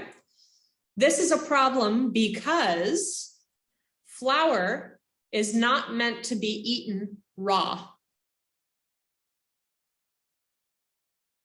Think about it. As an adult, how often do you eat raw flour? Probably only when you're making cookies or something and you're like, you know what, everybody, I'm gonna clean up in here. You go in the other room and you just eat the cookie dough. Aside from that, you don't eat raw flour. So there are things that can live in raw flour that you don't want children to eat. Okay, so if you choose to make Play-Doh with flour, the safest way to do it is to cook the flour first. You can, let me see if I can pull it up real quick. I know this is a tangent, but I think it's important for us to think about. Let me pull up an article about it because I do know that this was a thing when it came out. All teachers were somewhat appalled that we didn't know this.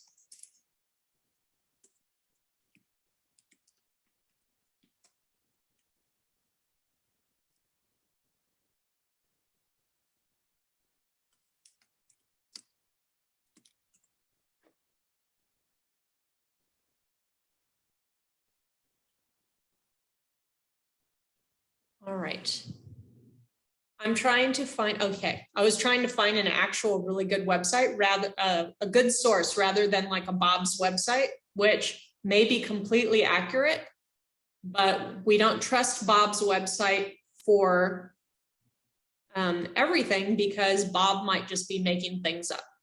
So I see this website here is FDA, Food and Drug Administration. I'm trusting that one. So I am going to click on it. Handling flour safely, what you need to know. All right, the reason you don't want children eating it is because they can be exposed to bacteria like Salmonella and E. coli. I know this is ruining flour for y'all right now. I apologize, but it is something to be aware of. So never eat or taste raw flour, dough, or batter. It's telling you about how bad it is for you to eat raw. Now let's see how you cook it.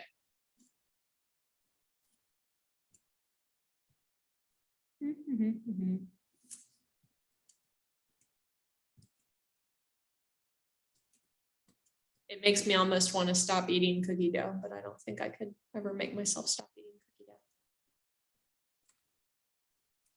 Where is how to bake it? They have edible cookie dough now. They do, but they would cook the flour first. And I am tempted, let's see, food safety, OSU, haha.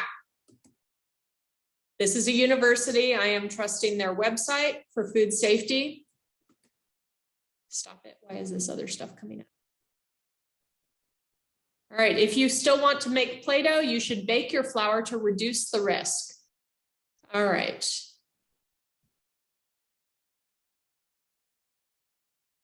How do we bake it? I'm looking. All right, here we go. Preheat your oven to 350. Spread the flour out on a baking sheet. Put the flour in the oven for 5 minutes. So that's how you get your flour, kill most of the germs in your flour.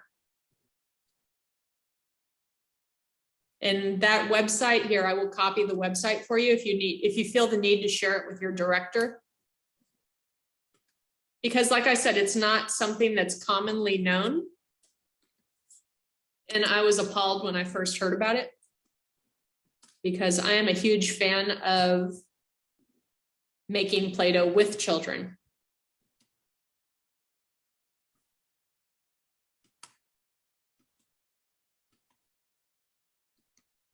Okay, so being able to get messy is a huge part of growing up, and we need to find ways that we can incorporate that into our program such that we still feel comfortable with it, the families are comfortable with it.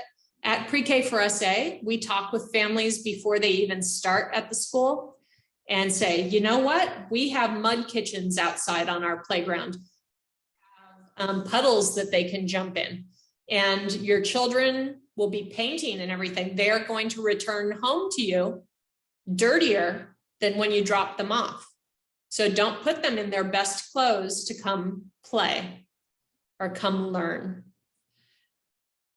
That's something to establish with families at the beginning, coming into your classroom, rather than having the families upset at you when their child comes home with paint on them. Here are some other ideas for your classroom. Try to make sure you have materials in the classroom that have different textures. Find things that are decorative but still useful. You can create classroom-specific books for the library. So if you have a bunch of family pictures, you have some of them displayed, maybe you make a copied set that you put in a classroom book for the library.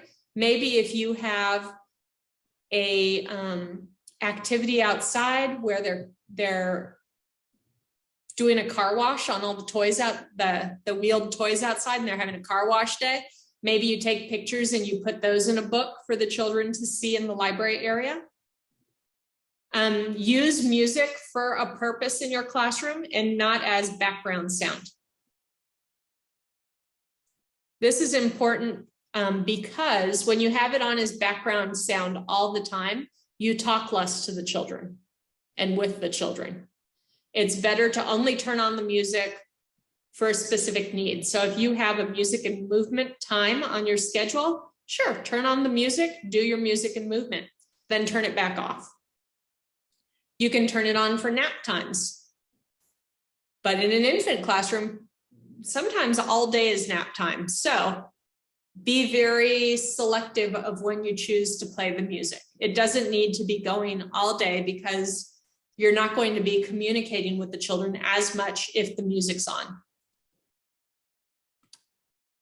All right, let me pull up the chat again.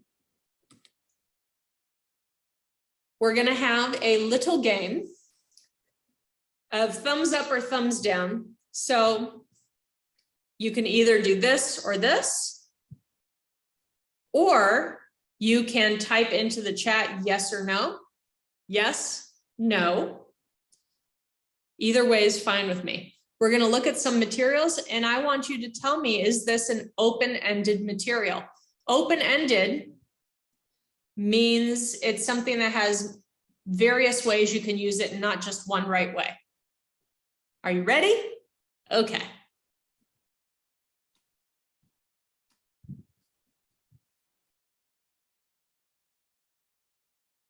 Is this open-ended? Are there a lot of different ways to use it, or is it only designed for one way to use it?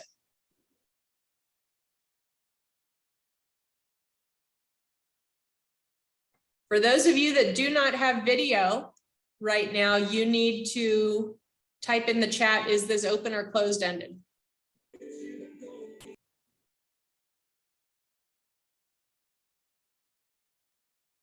So I've seen both answers now. I've seen yeses and I've seen no. All right, for those of you that said yes, this is open-ended. You can use this a lot of different ways. How? How else could you use this instead of a coffee pot? Watering flowers. Ooh, I had not considered that. And then for those of you that said no, I am assuming you believe, you know what, that's pretty much used for a coffee pot.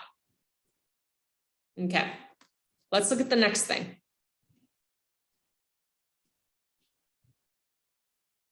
And I'm going to type, okay, I can see the new ones coming up now. So these are the slices of tree. Is there multiple ways to use slices of tree? Also known as tree cookies, but they don't taste as good. All right, I'm seeing a lot of yeses. This is open-ended. There are no two ways about it. There are multiple ways to do this. Excellent.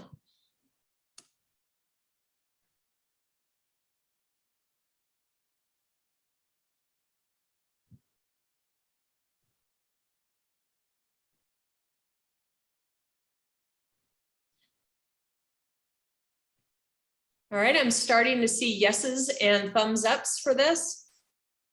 You could use this as a drum with a nice wooden spoon. It would be a great time. Depends how big it is. Hats, yep, be a fabulous hat. And if you have another toddler that doesn't like you, they would use it as a drum as you have it on as a hat. You could use it to sit on, you know, turn it upside down and sit on it. So yes, it does have options. It is open-ended.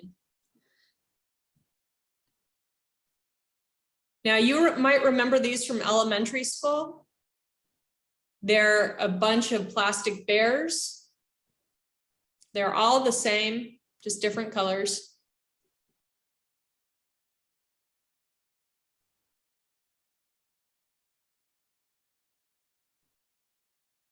Okay, I'm seeing a lot of people saying yes. So it's a mixed bag. It depends how you let kids use them in your classroom. Some teachers would say those are the counting bears. Those are only for counting. If you say that, it's closed. However, if the teacher has a little basket of these, getting a lot of feedback, we're going to mute that. Okay. So if the teacher had a little basket of these and the kids took them and put them in here, then it's open-ended, right? Because they're cooking bears now. If they took them and used them with these, maybe they have a bear family and they're creating a house for the bears. All right, so depends how the teacher, it depends how the teacher uses them. So here is an example of how you could incorporate language and literacy to an area. This is a beautifully curated and set up area. It would be for older children. I wouldn't do this to a young toddler or infant classroom but for a 2s and 3s, you could get away with a lot of this. So this is a area that has right here is something for the children to write on and take notes on. Here we have a book that has construction signs for them to read. We have a basket of blocks. We have 3 different kinds of baskets of blocks here, containers of blocks. We have construction equipment of different sizes. We have people. So they're tying in the language and literacy using this book and this writing stuff. If you have a 2 or 3-year-old classroom, this is super. You know, you can put in I'm trying to think of the clipboard. Thank you, brain. You could put in a clipboard. You could even have like a doctor's office or like the DMV or something, a pencil that's tied to the clipboard so it doesn't wander off to other places. You could have books. Yeah. And that would tie it all together and make it more literacy focused. So you can have books in every single part of your classroom. That's fine. And it's even encouraged. Other ways you can tie in literacy are to label things that belong to the children with their name. This would be for like a 2-year-old classroom where they can sign in every morning. So we have like an erasable thing they can sign in on and they see their names next to it. You can see their cubby here with their name on it. And here is something called morning message board, which is where the teacher has like their morning meeting where they're chatting with the children about what's going on today. So there's usually not a lot of things here. There's 3 spaces. The teacher could say, for one thing, maybe put one of these taped to it, because the kids keep dumping these out and nobody's picking them up. So let's talk about it. So that could be taped to there. Maybe they have number 2 on the sign is maybe there's a special visitor coming today. So we can talk about that. What's going to happen when the fire truck comes today? What are we going to see? What do we know about fire trucks? And maybe the third thing is on Monday, we don't have school. We're not going to be here together on Monday. So just things that are interesting that are going on in your classroom, you can talk about. You want materials that reflect the children and families at your school. So like here at the top, you can see numbers. If you have a child in your classroom that speaks a language that you do not speak, their family speaks a language you do not speak at home, you could ask that family to label some things for you for the classroom. So maybe they speak, I don't know, Chinese, Mandarin Chinese, and you say, I've got, you do the label yourself. So you could put like door on it in English and maybe draw the picture of the door. And then you could hand it to the family and say, can you please write in your home language what the label would be? And they can write it out for you. And when you look at it, you're not going to be able to read it because it's not a language you speak. So then you could ask the family, can you tell me that word? Can you sound it out for me? And if they sound it out, you might have to listen to it a few times. Write it down in a way that you can read. So let's say,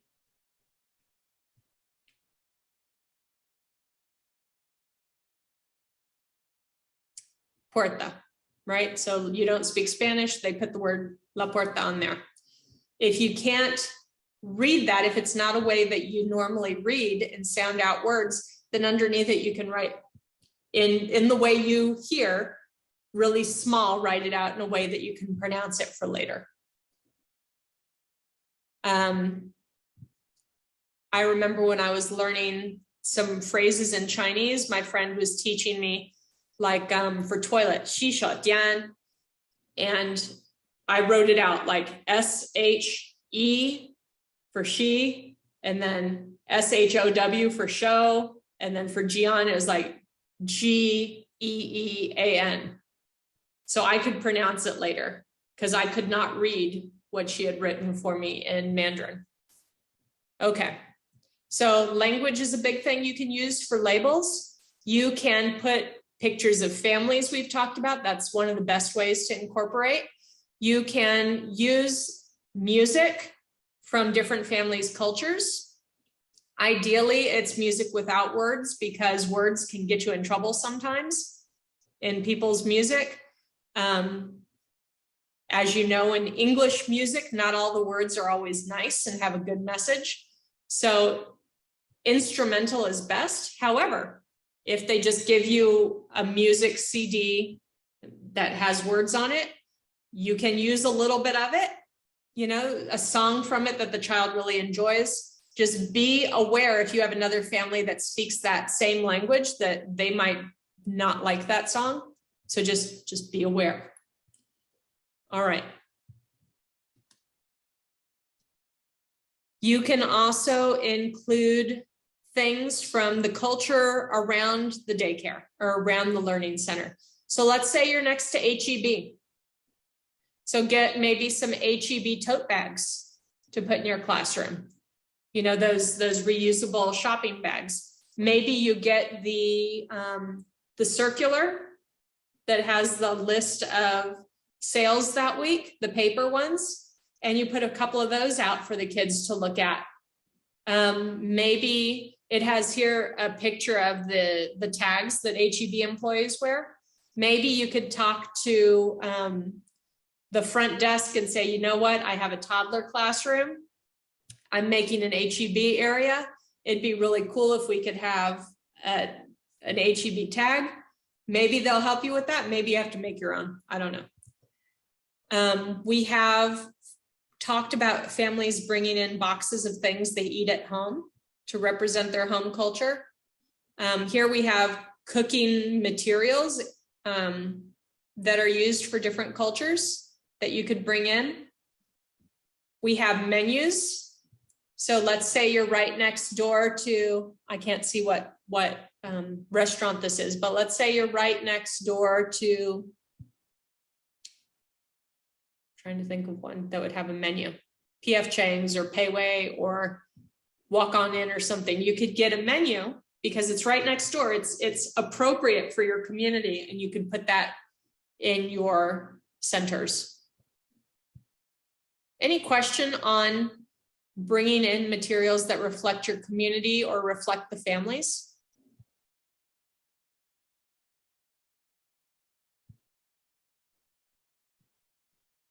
One thing you don't want to assume is what families eat at home. So you know, like from Lakeshore or Discount School Supply or something like that, you can sometimes get cultural plastic food.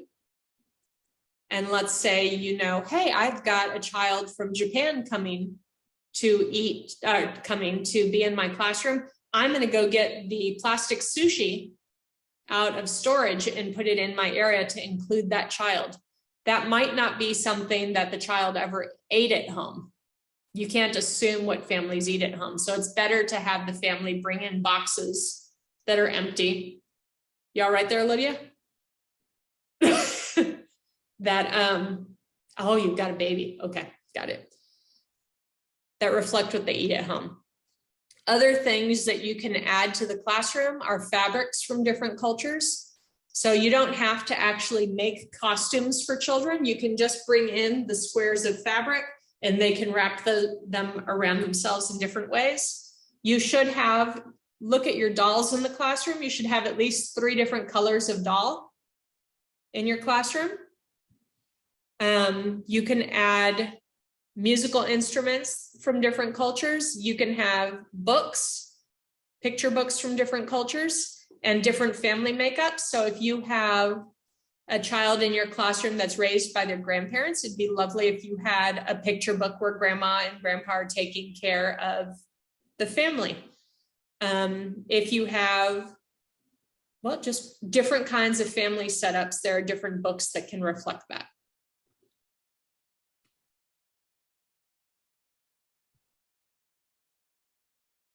In your classroom, it is best to label the different parts of your classroom, label the areas. That's useful. The babies don't really appreciate the labels for the areas, but the people coming in to see your classroom appreciate the labels. So if you have a kitchen area in your classroom, in your baby room, maybe right above it on the wall, you have home area or kitchen area or dramatic play written. And a little symbol that means that maybe it's a picture of a house, maybe it's a picture of dress up, whatever, but labels for each area so that when somebody comes in and is trying to figure out, is this a good classroom? They can easily look around and say they have 1, 2, 3, 4, 5 areas.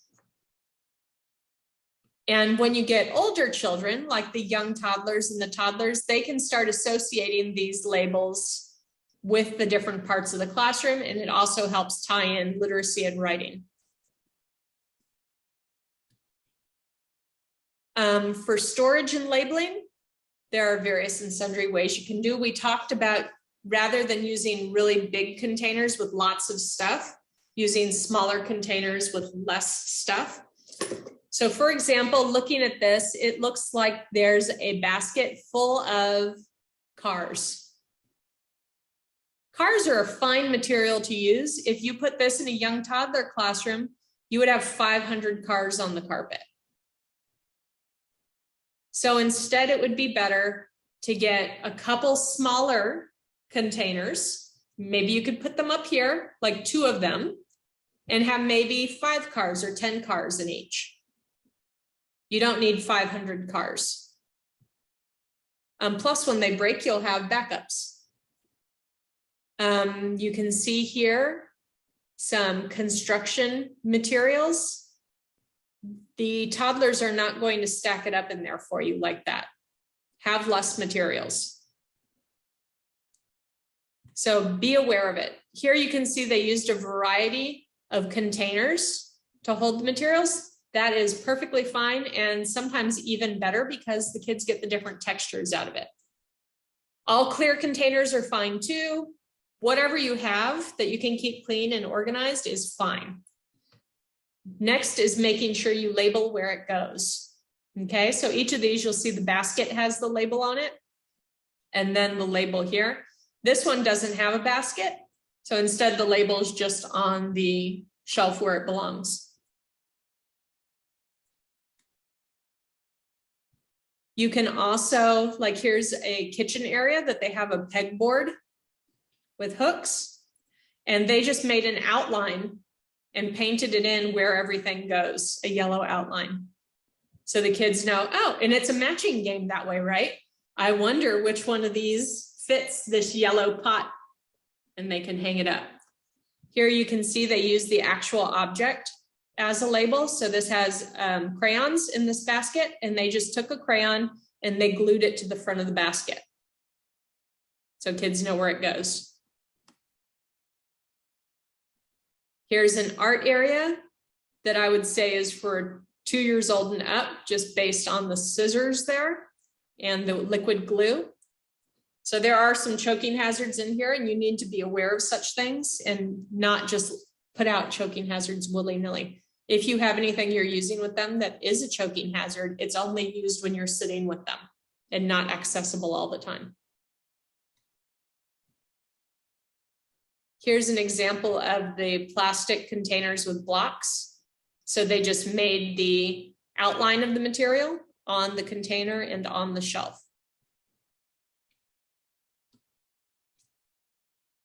You can see some more open-ended things. So here for texture, they got samples of carpet and samples of fake grass for kids to play with. So if you're one of those people that likes going to home improvement stores and looking around, free toys.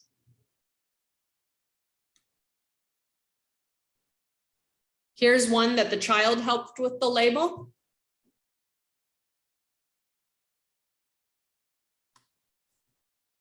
Alrighty. Also, you should put the children's artwork up at the child's eye level where they can see it. There are different ways to do this. If you are okay with more disorganization and more mess, you can give the children a piece of tape and let them stick it to the wall themselves. If you need order in your life, let me see if it's one of us calling. Nope. If you need more order in your life, you can get, they make like plexiglass display things that go on the wall that you can slide the children's artwork behind it so that they can't touch it, but it's down where they can see it. That's the least fuss out of these ways of doing it. Another way I have seen done in a young toddler classroom is to get the plastic sheets that hold notebook paper in a binder. Have you seen those before? And they put the children's artwork in it and they tape it and they put, what are those called? Velcro on the back. And they'll, stick it to the wall, and the kids, they're going to rip it down, right? It's what they do, but it has Velcro. So you can just pop it right back up. And thinking around what they're going to do anyway. All right. So having it down where the children can see it is best practice. And yes, they will rip it down if they can. So just be aware that that's going to happen. If it's something that you physically cannot stand, then I highly recommend getting some sort of plexiglass thing that's stuck on the wall that you can stick the artwork behind. All right, outdoor learning should also be considered as a primary learning space for children. All of your classrooms, even if they're babies, if they're fresh off the hospital floor, 6-week-old that you have in your classroom, they should still be going outside. Does the 6-week-old's outside time look the same as a 2-year-old's? No. So they could be going outside just to get the fresh air, and that's okay. They could just be in the stroller and you do a stroller walk for the really small ones, and that's sufficient. As they start getting older and can sit up and have tummy time outside, do it. Take a big blanket outside that the water can't come up through if you're on like grass or sand or something. Put it down, set your babies on it for their tummy time, put some of their toys out there and let them have a fresh air tummy time. That's beautiful, it's lovely. If you have a mixed age group where some of them need the tummy time and some of them need to run in circles around the kids having tummy time, that's fine too. Ideally, you have 2 people in that classroom, but not always, right? So if you have the bigger the blanket, the less chance it is that they're going to scoot off it, right? So if you have the mixed age class, get the bigger blanket, put that baby in the center of it so you have some time before they get to the edge. And you can still have that experience with the one that's running in circles and the one that's doing tummy time. When they are old enough to move around outside, you should let them move around outside. It shouldn't just be in the stroller. They need to use those muscles. All right. Because I've talked so darn much this morning, I don't have time to go through all these. Maybe going forward we can. Sorry, I talked a lot, but I had some examples for us to look at. Maybe next class I can bring them up for us to get a refresher. That's a good idea. I'll do that next class. All right. We talked, let's not get into formats right now. Schedules. Let's talk about schedules. Every classroom should have a daily schedule posted.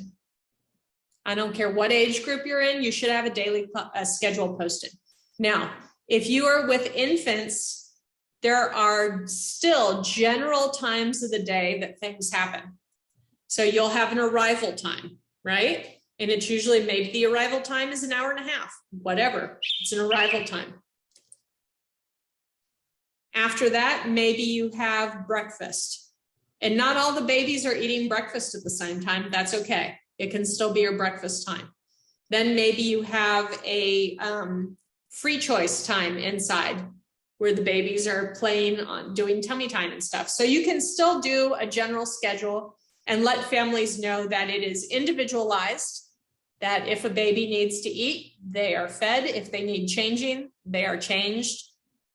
And it's individualized that way. Schedules are really important though, because children feel safer when they know what is going to happen next. We talked in last class about how you're not sneaking up on children and wiping noses or grabbing them and just taking them to the bathroom, instead letting them know what is going to happen next. The schedule is also important for that. They need to know that, okay, after I eat, I get a diaper change every day. After I wake up from nap time, teacher's gonna come get me and then I'm gonna have a diaper change and then do tummy time. Once they're really comfortable in their environment, they feel safer and can kind of relax into the environment. There's no surprises for them that way. All right. So looking at your daily schedule, you need to see, do you have times for children to be active and times for them to be passive? So if you're taking children for a stroller ride every day, that's more passive. They're strapped in, they're not going anywhere. Active would be tummy time, or being able to choose what center you're going to and playing with the materials. That's active. You want to have a balance. You don't want them to be full tilt, running around all day. You want them to have times where they can sit and relax with you and read a story, or go on a stroller ride, or have a nap. You don't want to have the whole day be passive either. Children will let you know when they've had too much of being strapped in listening to you. They will let you know. What are some ways children will let you know that they're done with an activity? Throwing a tantrum? That's an extreme case, but yes. They leave. Like when I read, the kids get tired and they're like, okay, I'm gone. I'm gonna go play. I'm gonna go over here. Yep. Voting with their feet, right? It's like, nope, moving somewhere else. They'll ignore you. Okay. They'll throw the materials on the floor and just stare at you. At least Done. mine is. I don't want it anymore. I'm gonna have to go look for these things that I'm throwing around the room today later. Toddlers do the sign language for all done. Can somebody show me the sign for all done? All done. I have been in a classroom where I saw a teacher do reading time with the children, and the children didn't have the choice to leave because they did it when they were all strapped into their high chairs. And they started throwing signals, right? Some of them were just like this in the chair. Others started crying. Some of them were asking for their bottles. Some were, just like, shoot me now. They're just like trying to knock other people to try to get something interesting going on. And the teacher kept reading. It's like, let me get another book for you. You must not like that book very much. Let me grab another book and we'll read 5 more. And the kids are just like, it needs to stop. And I was just watching. I was like, because the teacher was catching the cues, but not understanding what they were for. There's like, oh, you're thirsty. Let me get you something to drink. And then I'll keep reading. Oh, you're touching the other child. Stop touching them. Gentle touches. But never once were they like, oh, it seems like all of you are done with this activity. Let me let you down now. So be aware of those cues. The children will let you know when they're done with the passive stuff. They'll also let you know when they're done with the really active stuff. So some children can't take a lot of bells and whistles and bright lights in front of them, right? They're just like, And when that happens, you need to understand that cue and stop it. Like, okay, you're not enjoying me shaking this egg. You're turning your head. I will stop doing that. I will respect the cue that you have given me, and I will stop. All right. The schedule, you need to have 2 of them. One of them with times on it. Those are for grown-ups to look at. One that's down on the children's level for them to look at. That's for them to use. Children cannot read yet, so you need to have pictures on it too. They can be cartoon drawings, they can be pictures of the kids actually doing stuff, but they need a picture to go with it. You need to follow the schedule. If your schedule says that you have a 5-minute reading time before you go outside, then you need to have a 5-minute reading time before you go outside. You shouldn't have a 20-minute reading time and not go outside. Outside was put on that schedule because it was important. If for some reason you physically can't go outside, then you let the children know the weather's really bad today. We can't go outside. We're going to do this instead. Okay. For older classrooms, the older 2s, and I don't know if a young toddler classroom can do it. It'd be interesting to try. You have a child that helps you manage the schedule. So you have a marker going from one activity to the next to say, hey, we've stopped doing large group time. We're now doing free choice. Make sure if you have a schedule that it is possible. Okay, so if you have on your schedule that you're taking the kids outside every day, and that's not something you actually do, you need to have a chat with your director about how that can happen, where you need to go outside. So maybe your schedule says at 8:30, I take the kids outside, but maybe you only have one playground, and at 8:30, 2 other classes are outside. So you need to have a chat with your director and make sure all the things on your schedule are things you can do consistently. Does anybody have questions about scheduling and reading cues? If something is going super well and the kids are super into it, you have some wiggle room, right? You can do an extra 5 minutes of something if they're super into it. By the same token, if you start doing something and they walk away, then you're just like, okay, need to mix that up tomorrow and, move on to the next thing.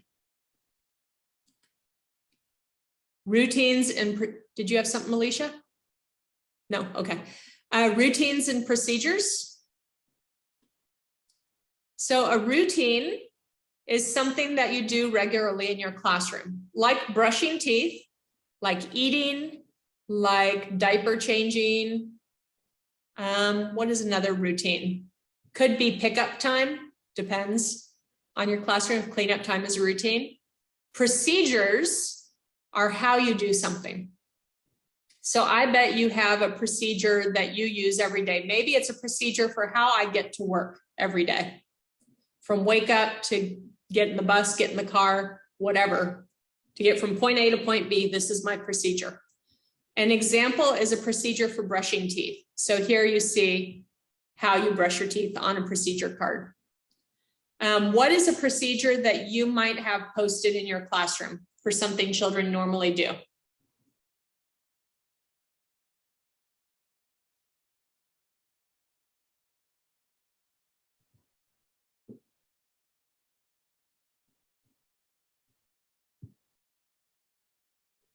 Washing their hands. Mm-hmm. And that's one you should have posted near the sink, right? So hand washing, diaper changing procedures. Yvette, how can I help you?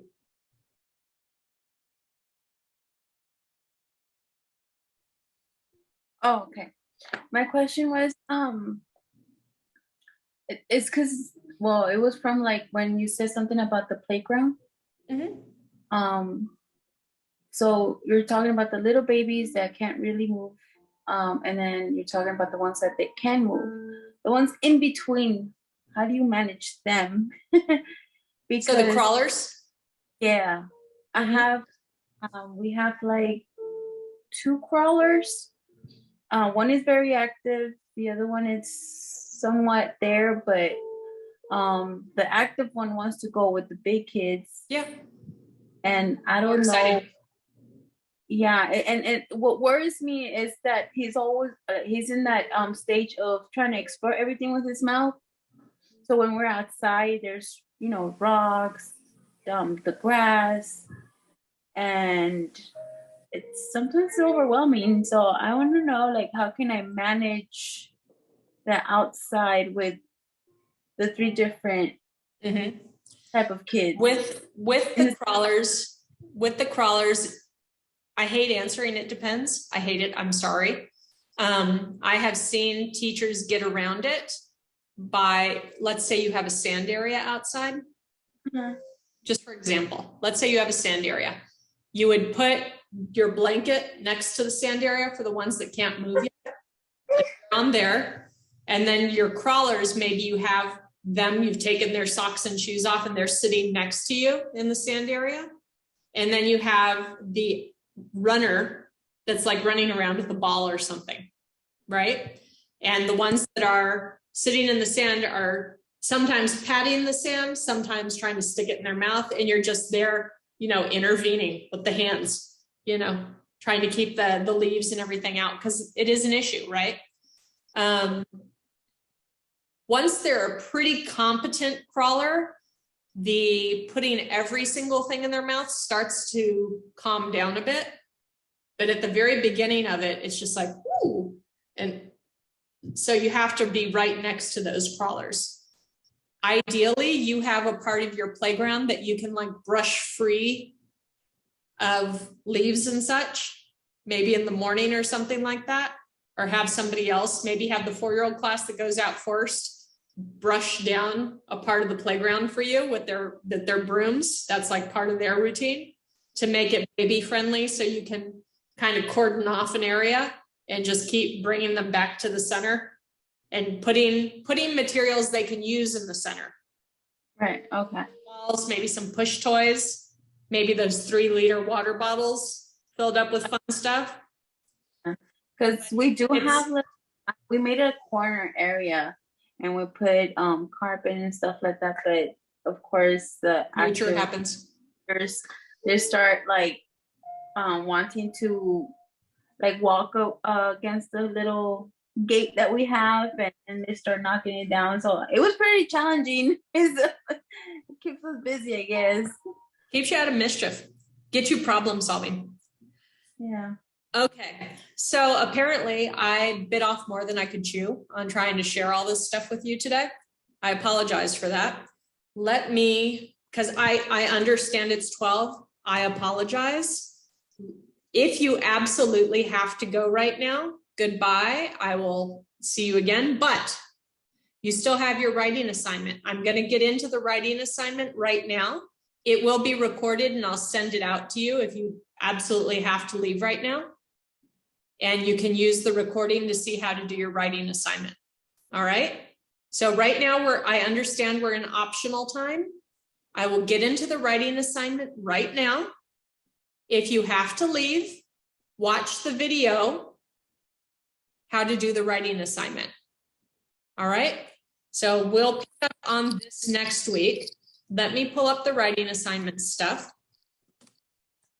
Get my binder. You okay? Jasmine, what? No, my cat again. Okay. So I'm in my binder. I'm looking at the third meeting that says learning environment. January 22nd, learning environment. Down here. I'm looking at the homework assignments.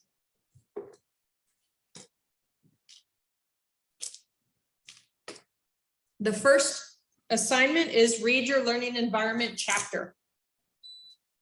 Easy peasy, y'all got that. The next one is CS1B, writing about your classroom environment. And the third one is create a bibliography RC3 and post your favorite book to Facebook.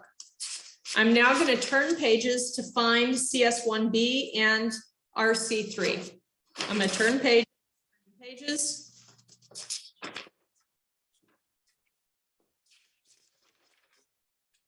Is this in the yellow book or the white one? What? If you're okay, that one. I'm turning pages until I get to competency statement 1B.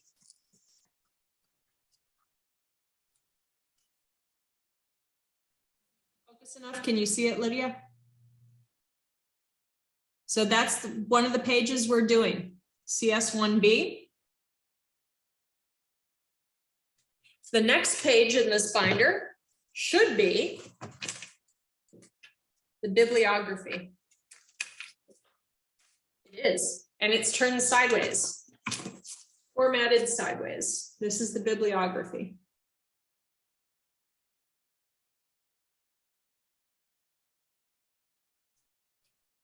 I do believe you will enjoy doing the bibliography.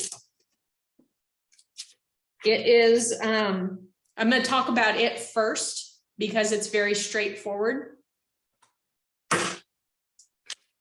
So bibliography.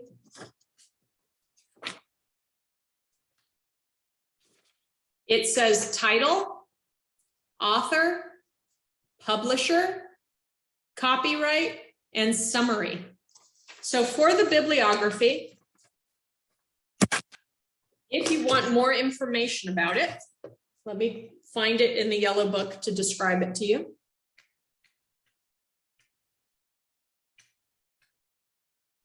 Oops, I went too far.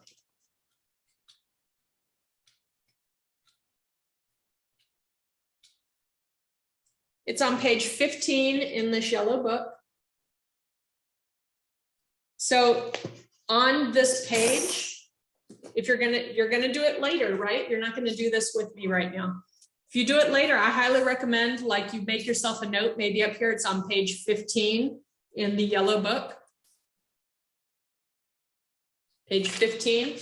I will read you page 15 right now.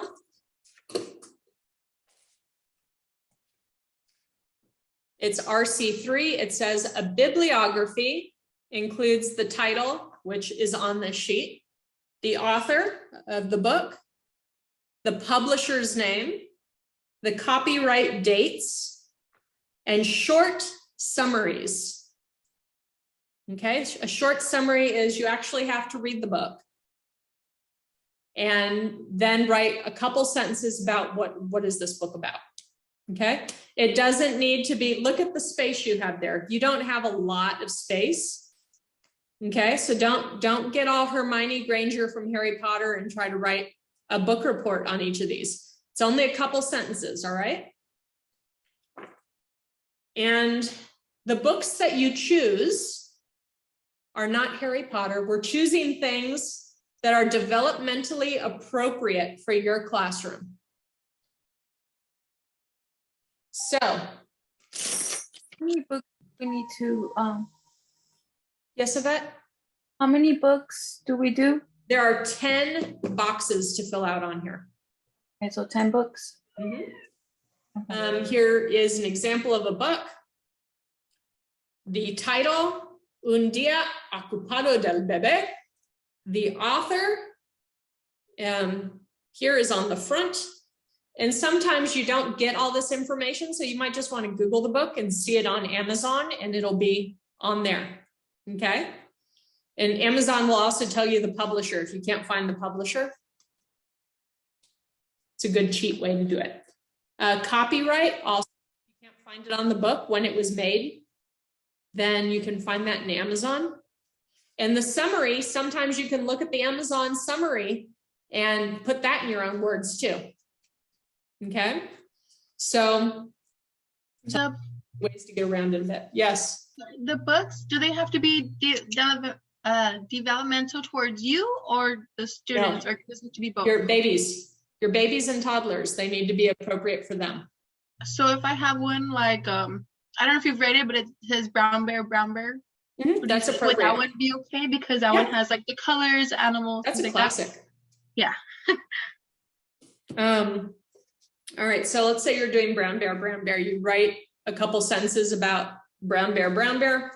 It says to pick 10 developmentally appropriate children's books that you have used with young children. So don't just randomly get on Amazon and say, you know what, I'm just going to find 10 books. I don't care. It'd be better if you got ones that you use in your classroom that you like or that the children like. Each book should support a different topic related to children's lives and challenges. So you don't want to get, and this again is on page 15. I'm just reading it off page 15. Make yourself a note if you want to look at it again before you do it. It's page 15. Some ideas it gives you for different topics of books are ones for different cultural or linguistic groups, gender identity, children with special needs, family structures. So like we gave the example of being raised by grandma and grandpa, or being raised by a single parent, or two mamas, or whatever it is. Phases of the life cycle, things that reflect topics that your children and families regularly deal with.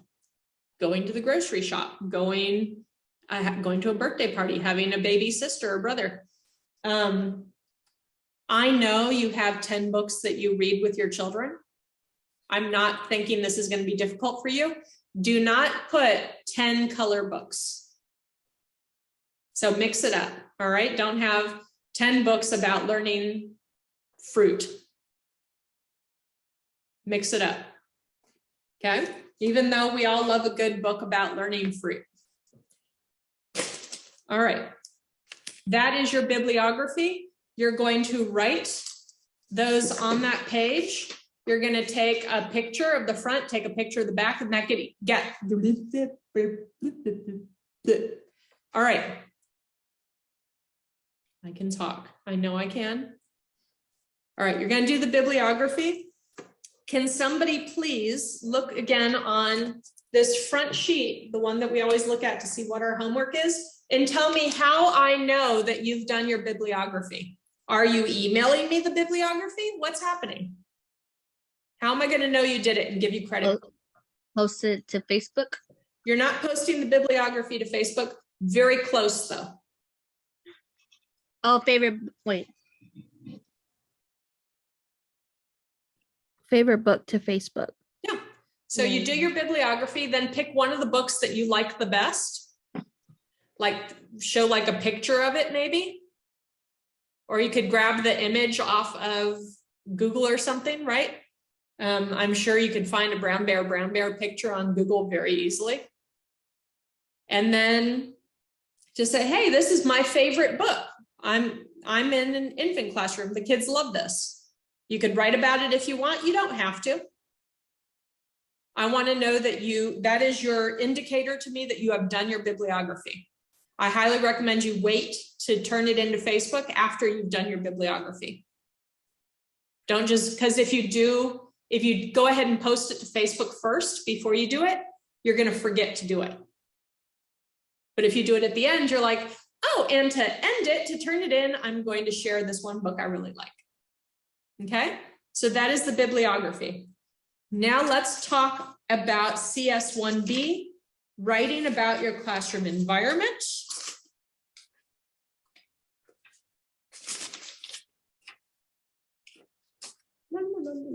Okay.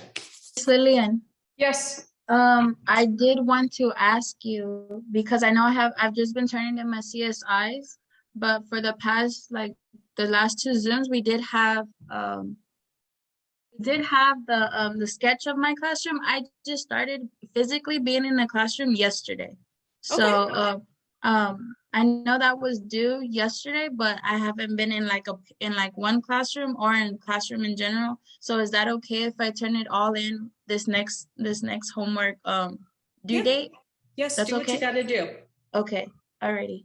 The reason I'm following up on the assignments with you on Friday is an accountability partner, like an exercise partner. I don't want us to get towards the end of this and then you say, oh shoot, I have to write 30 things. I can't. If you write one thing a week, it's totally doable. If you write 30 things at the end, you're going to lose your cool. So, Okay. all right. already. For Thank you. CS1B, I'm sorry, Deborah. I see it says, I'm sorry, how do we let you know about the bibliography? You're going to put on our private Facebook group, choose one of the books from your bibliography and share it with us.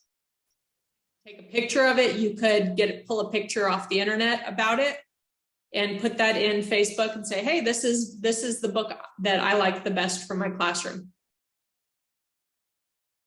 Hope that makes sense, Miss Deborah, does it?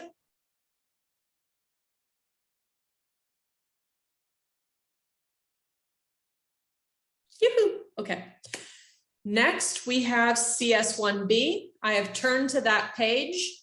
Juliet, is your hand? Yeah, yes, I'm sorry. So with the bibliography still, so do we, with the whole chart, we don't need to send that to you in the email or anything?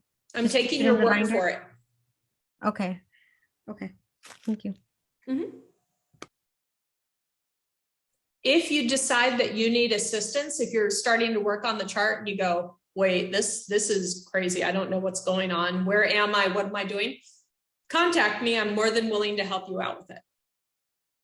You can send me what you've got and you can be like, I don't get it. What did I do wrong? What did I do right? And I can help you. But I don't need to see your chart. I am trusting that you can fill that out. The reason I'm asking to see these other things is to help, to make sure that you've written something that will count as the assignment at the very end when you get graded on it. So, all right, CS1B.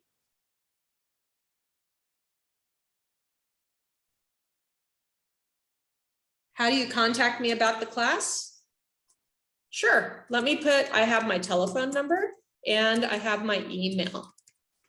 I personally prefer email because then I can do a search and find what I was talking with you about. But if you feel the need to text me, let me know what class you're in and what your name is, because I have 2 classes going. And if you say, hey, I'm in your class, I might get confused, especially if I don't know your name. Okay. So let me pull up a Word document now, so we can talk about CS1B and get a sample written together.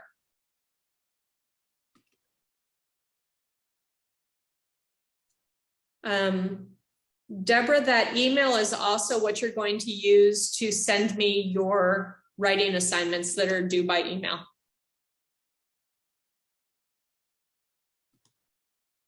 Okay, let me share the screen.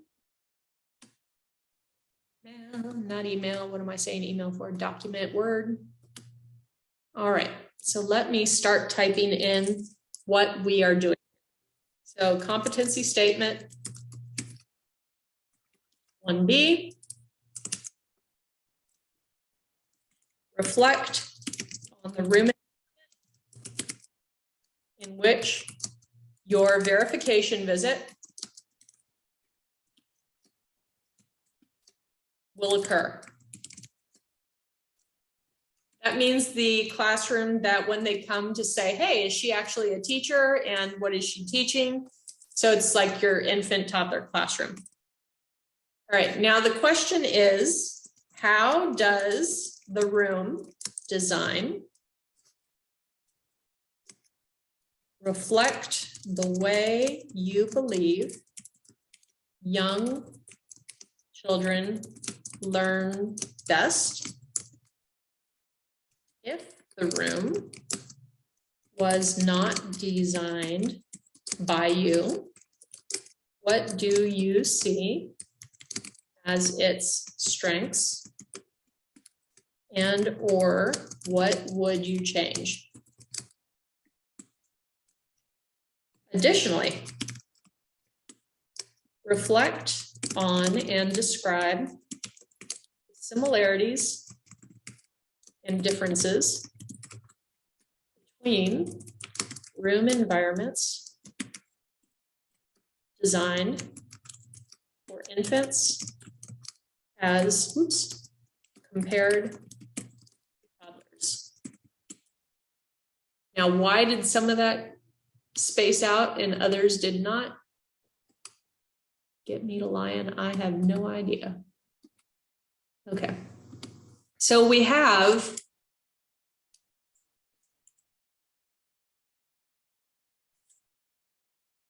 a couple different things going on here. First of all, it's like the menu. Remember when we did the menu writing, you had the choice of, did you create this menu or not? That's the same thing on this room design. Did you design the room or did you not? When they say design, they mean, did you put out the learning materials and choose how it's set up? Okay. So if you did design the room, that's the question you answer. How does the room design reflect the way you believe young children learn best? If you did not design the room, this is the question you answer. If the room was not designed by you, what do you see as its strengths, or what would you change?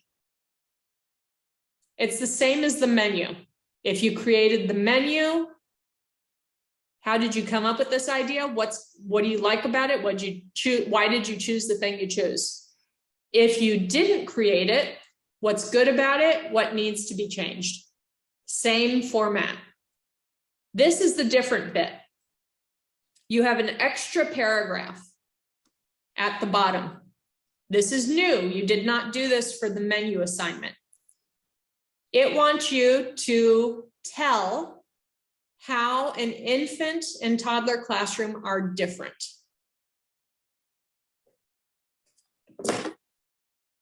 We will need our textbook for this. Let me pull. Things are falling every which way. Sorry. Okay. Aside from all the things I threw on the floor during class, trying to be fun, now I have things falling unintentionally.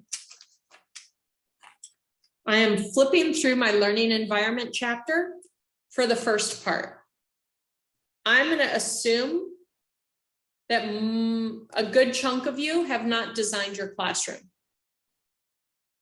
That could be an incorrect assumption. If you did design it, by all means, tell why you chose what you chose.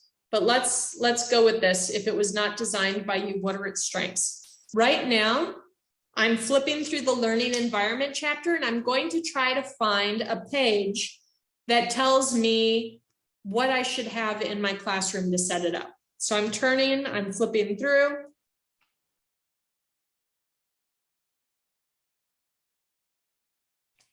I see there's a table on 109.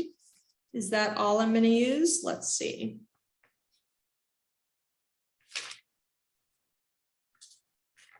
I'm seeing a lot of good ideas on page 110 and 111 as well.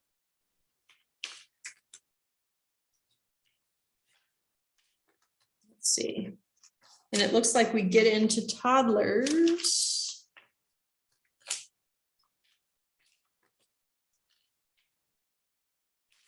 All right, it looks like everything's before 115, because then we get into preschoolers.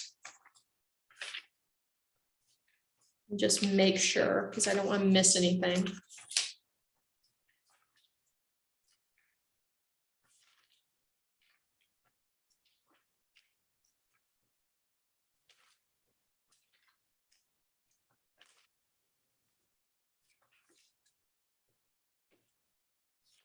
It talks about materials specifically. I don't think I'm going to go with that. I think I'm going to focus more on room setup. All right.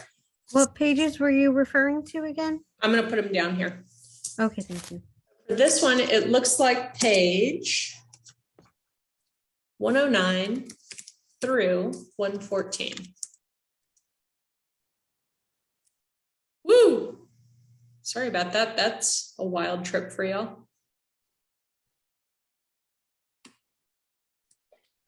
The second part, I can see that it's wanting, oops, 12 and page 114. for that answer. So maybe this is too much. Maybe I should stop at 112 here. Okay. Even better, right? More concentrated. We can get into it easier. My chat went away, so I don't know if anybody's talking to me. Let me pull it back up. Okay, great.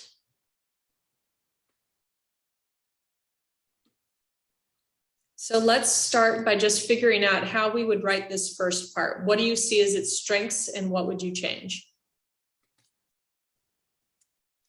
Take a couple minutes, please, and read page 109 to 112. Let's take 10 minutes to read page 109 to 112.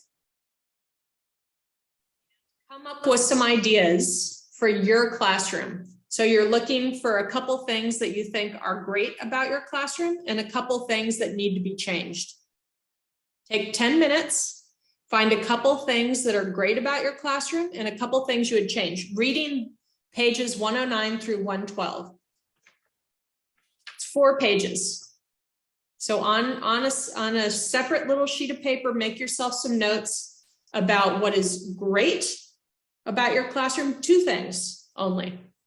And then 2 things you would change. Okay? 10 minutes. I'll see you again at 12:33.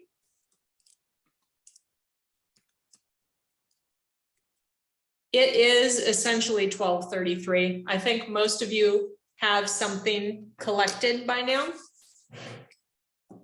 Who would like to share with me one of their bullet points for this is a strength of my classroom?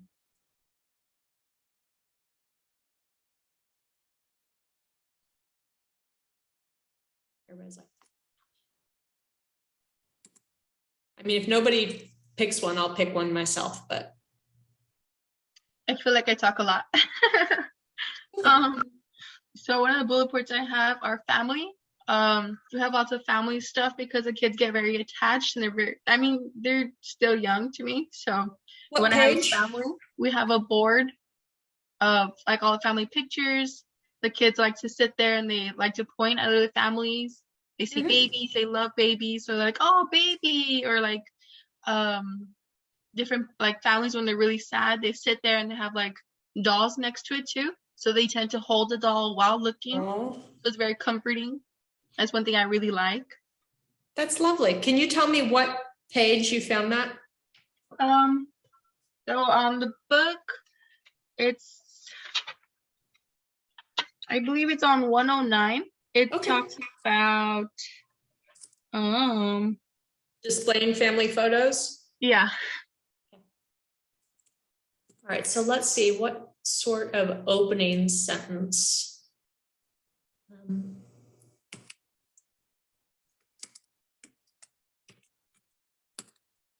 In my infant classroom, your infant, Alicia? Or toddler? Infant classroom. Infant. I have 1-year-old. I display family photos at infants. And then you had mentioned the babies and I frequently sit together at this display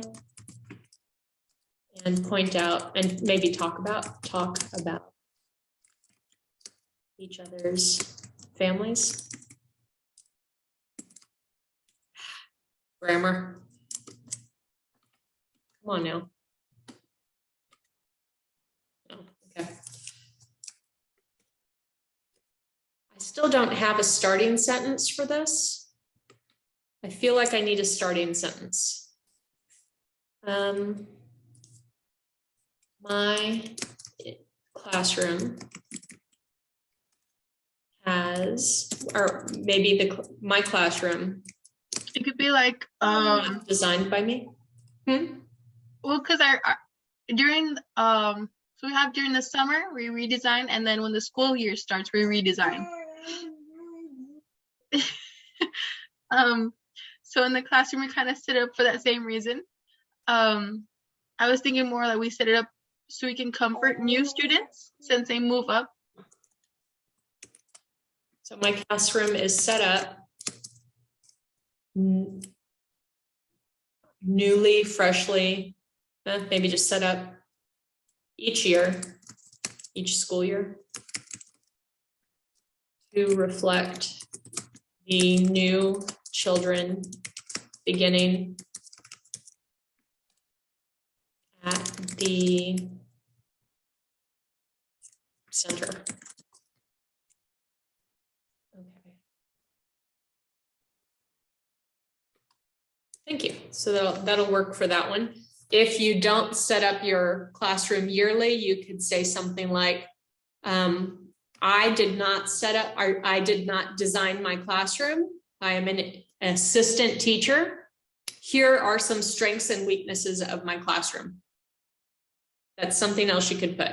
So here's like option one. Another option you could put, if you did not design your room, you could say something like, I did not design my classroom.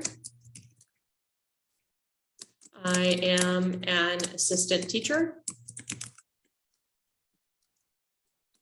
Maybe you don't say that. Maybe you say, I did not design my classroom. These are some strengths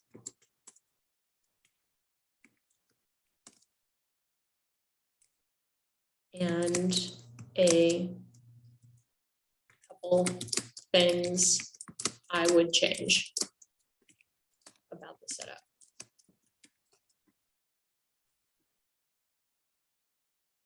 So those are two different options. You have like option one, option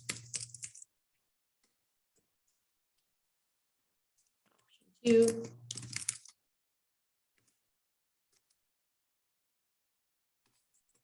Oops. So that's like your starting sentence. Choose your own adventure. Pick one that works for you, but a starting sentence is nice to have. And then let's get into our bullet points. The first one was, in my infant classroom, I display photos at infants' eye levels. The babies and I frequently sit together at this display and talk about each other's families. Alicia, if you wanted, you could also put a sentence about how you keep the babies, the pretend babies stored in that area as well, to as something, a comforting item for the children. So you could put that on that sentence as well. All right, so that's the first thing that's a strength. So here. How would I put it, word it if I have our family photos in our quiet zone?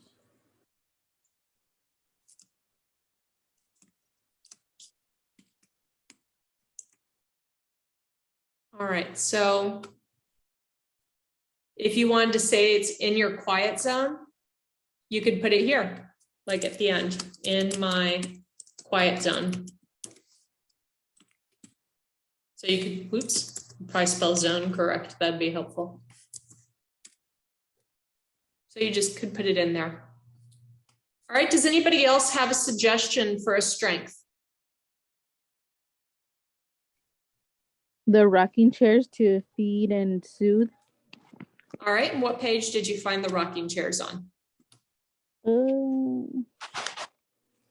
I believe it was 112.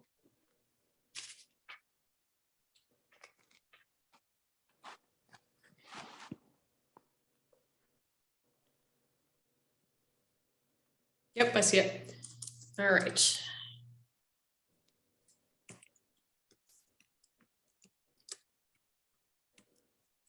Classroom includes comfortable spaces such as rocking chairs. Or if such as a rocking chair, odds are you don't have multiple. For adults to use when feeding, comforting, and interacting.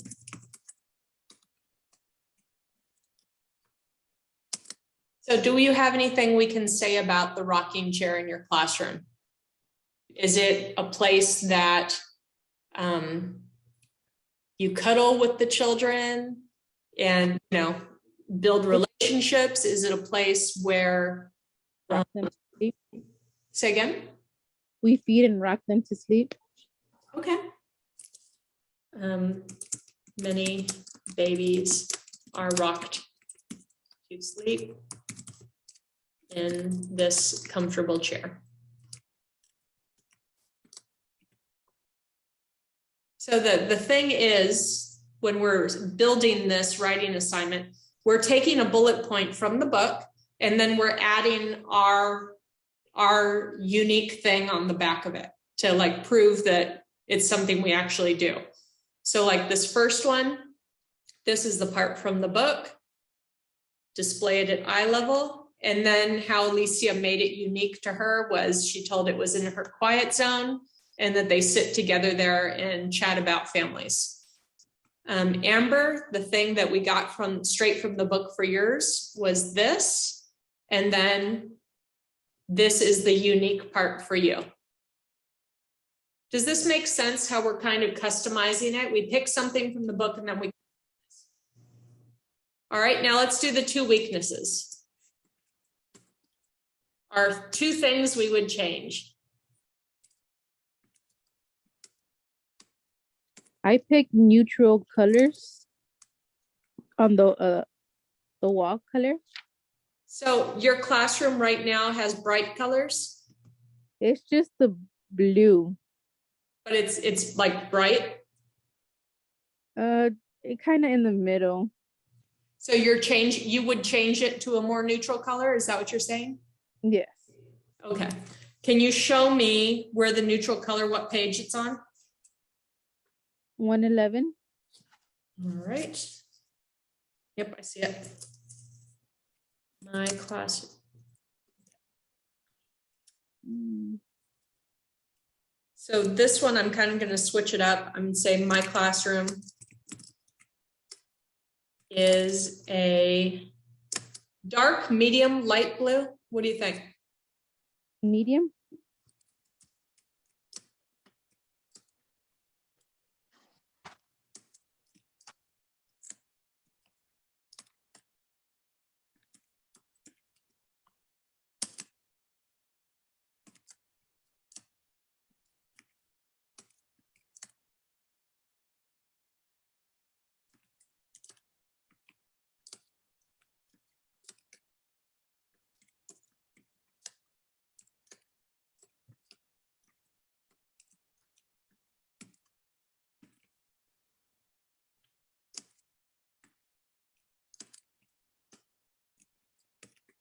All right, so we flipped it around this time. So we started with what we have. And then after it, we put the bullet point from the book. So who has the next one? What's something you would change?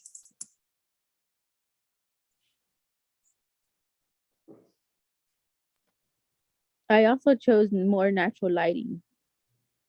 And what do you have now? We just have those big square lights on the ceiling. Okay. We don't have any windows. We light the classroom with fluorescent lighting.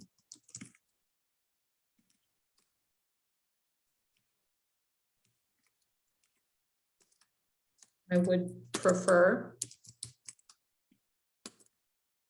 And I see that's also on page 111.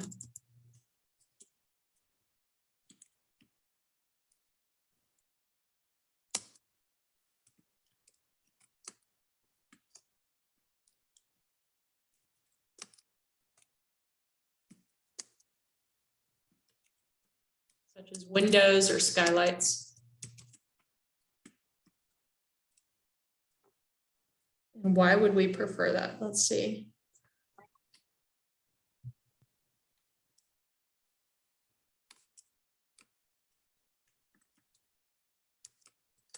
Okay. All right, so that's our example. 2 strengths and 2 things we would change. Now let's talk about this last paragraph right here. Additionally, reflect on and describe the similarities and differences between environments for infants compared to toddlers. All right, that's on page 112 and page 114. So infant classrooms, or let's do things that are the same. Infant and toddler classrooms both should have what?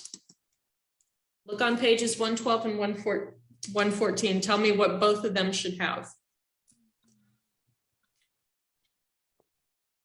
Carpeted areas, soft areas.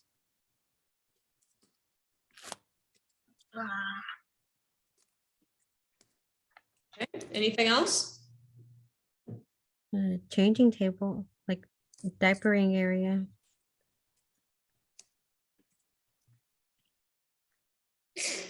Bless you. Diapering area?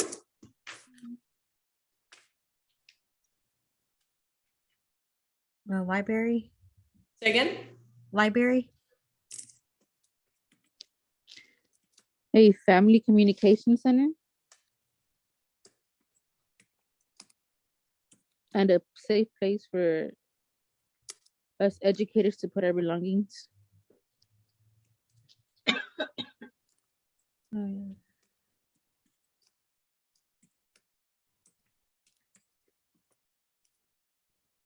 Okay, that's a good start on that. And then let me put the other part, infant and toddler classrooms. Or maybe infant only classrooms. There we go. That would make it different, right? Infant only classrooms and then toddler only. Left the word classrooms out.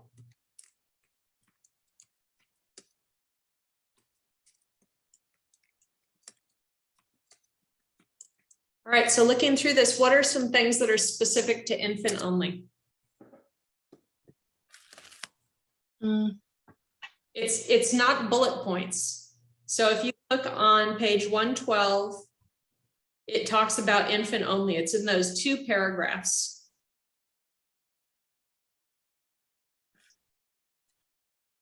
Maybe the tummy time area and the rocking chairs.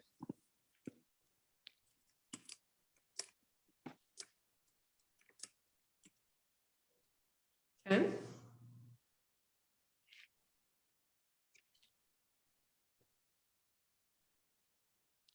I'm just going off of the picture diagram of the infants and toddlers. Well, take a look on 112 in those 2 paragraphs, especially the second paragraph, I think.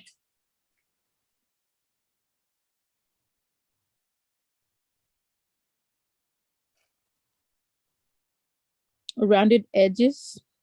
Okay, rounded area edges. And I think also those secure railings for them to pull themselves up and stand, specific for infants.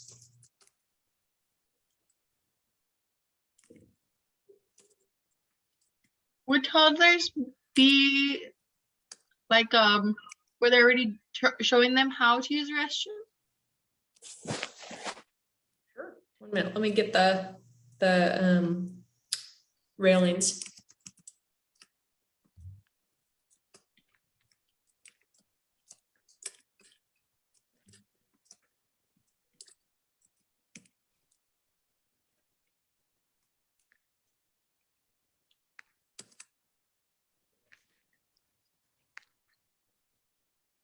Okay, I think a good start for both of those. Let's see, the toddler classroom, you had mentioned a toilet area. Let's see what it says on page 114. I'll just read through it real quick.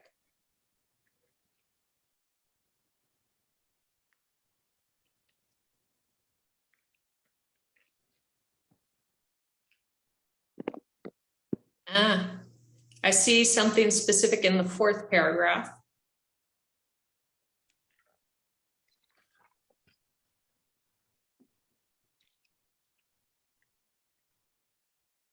I'm saying no to the iPad part though. Nope, don't need it. Okay, so toilets to learn toileting. I don't know how else to say that. And But toilets. open space because it says it's fast traffic. Yeah. Where? I did see something about that. It's in that same fourth paragraph. Defined spaces that control traffic. Okay.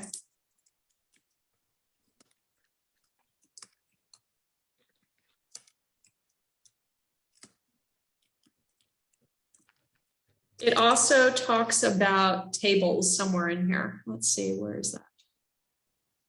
Tables and chairs.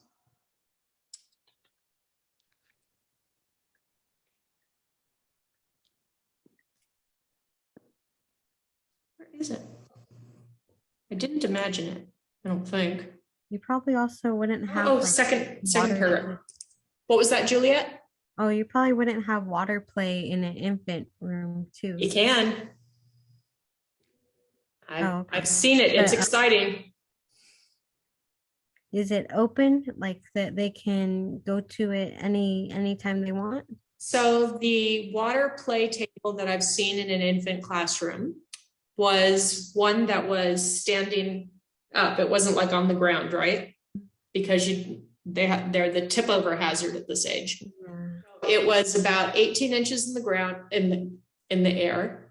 It was a low bin about this deep, and the babies could pull themselves up to standing at it.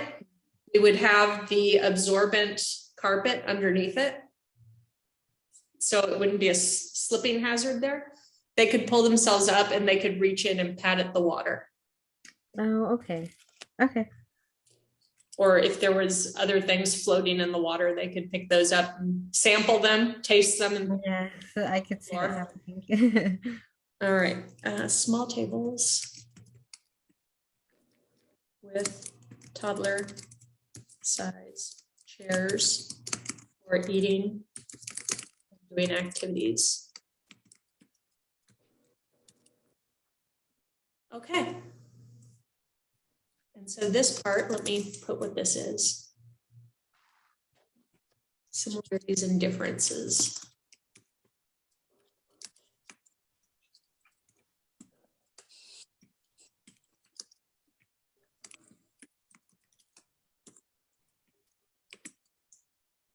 When you're writing this, you don't need to do these things that I'm doing here, breaking it up with like similarities and differences, things I would change. I'm doing this so somebody that's can check and see that you have all the parts. You can do it. I don't know if I'd write opening sentence like that because that's a little silly. But the rest of them you could put 2 strengths, 2 things I would change, similarities and differences. That would be okay.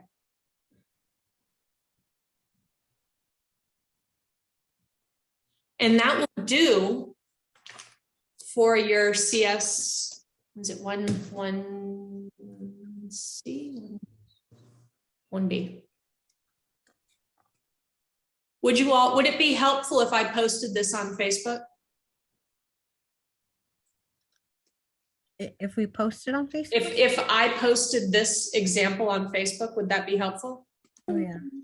Okay, I think it would be helpful for those who don't have an idea of how to set up their stuff. It'll give them what's the word, like when they structure Yeah, the guideline. I will do it. I will do it when we hang up with each other. All right. Is there anything additional I can assist anybody with?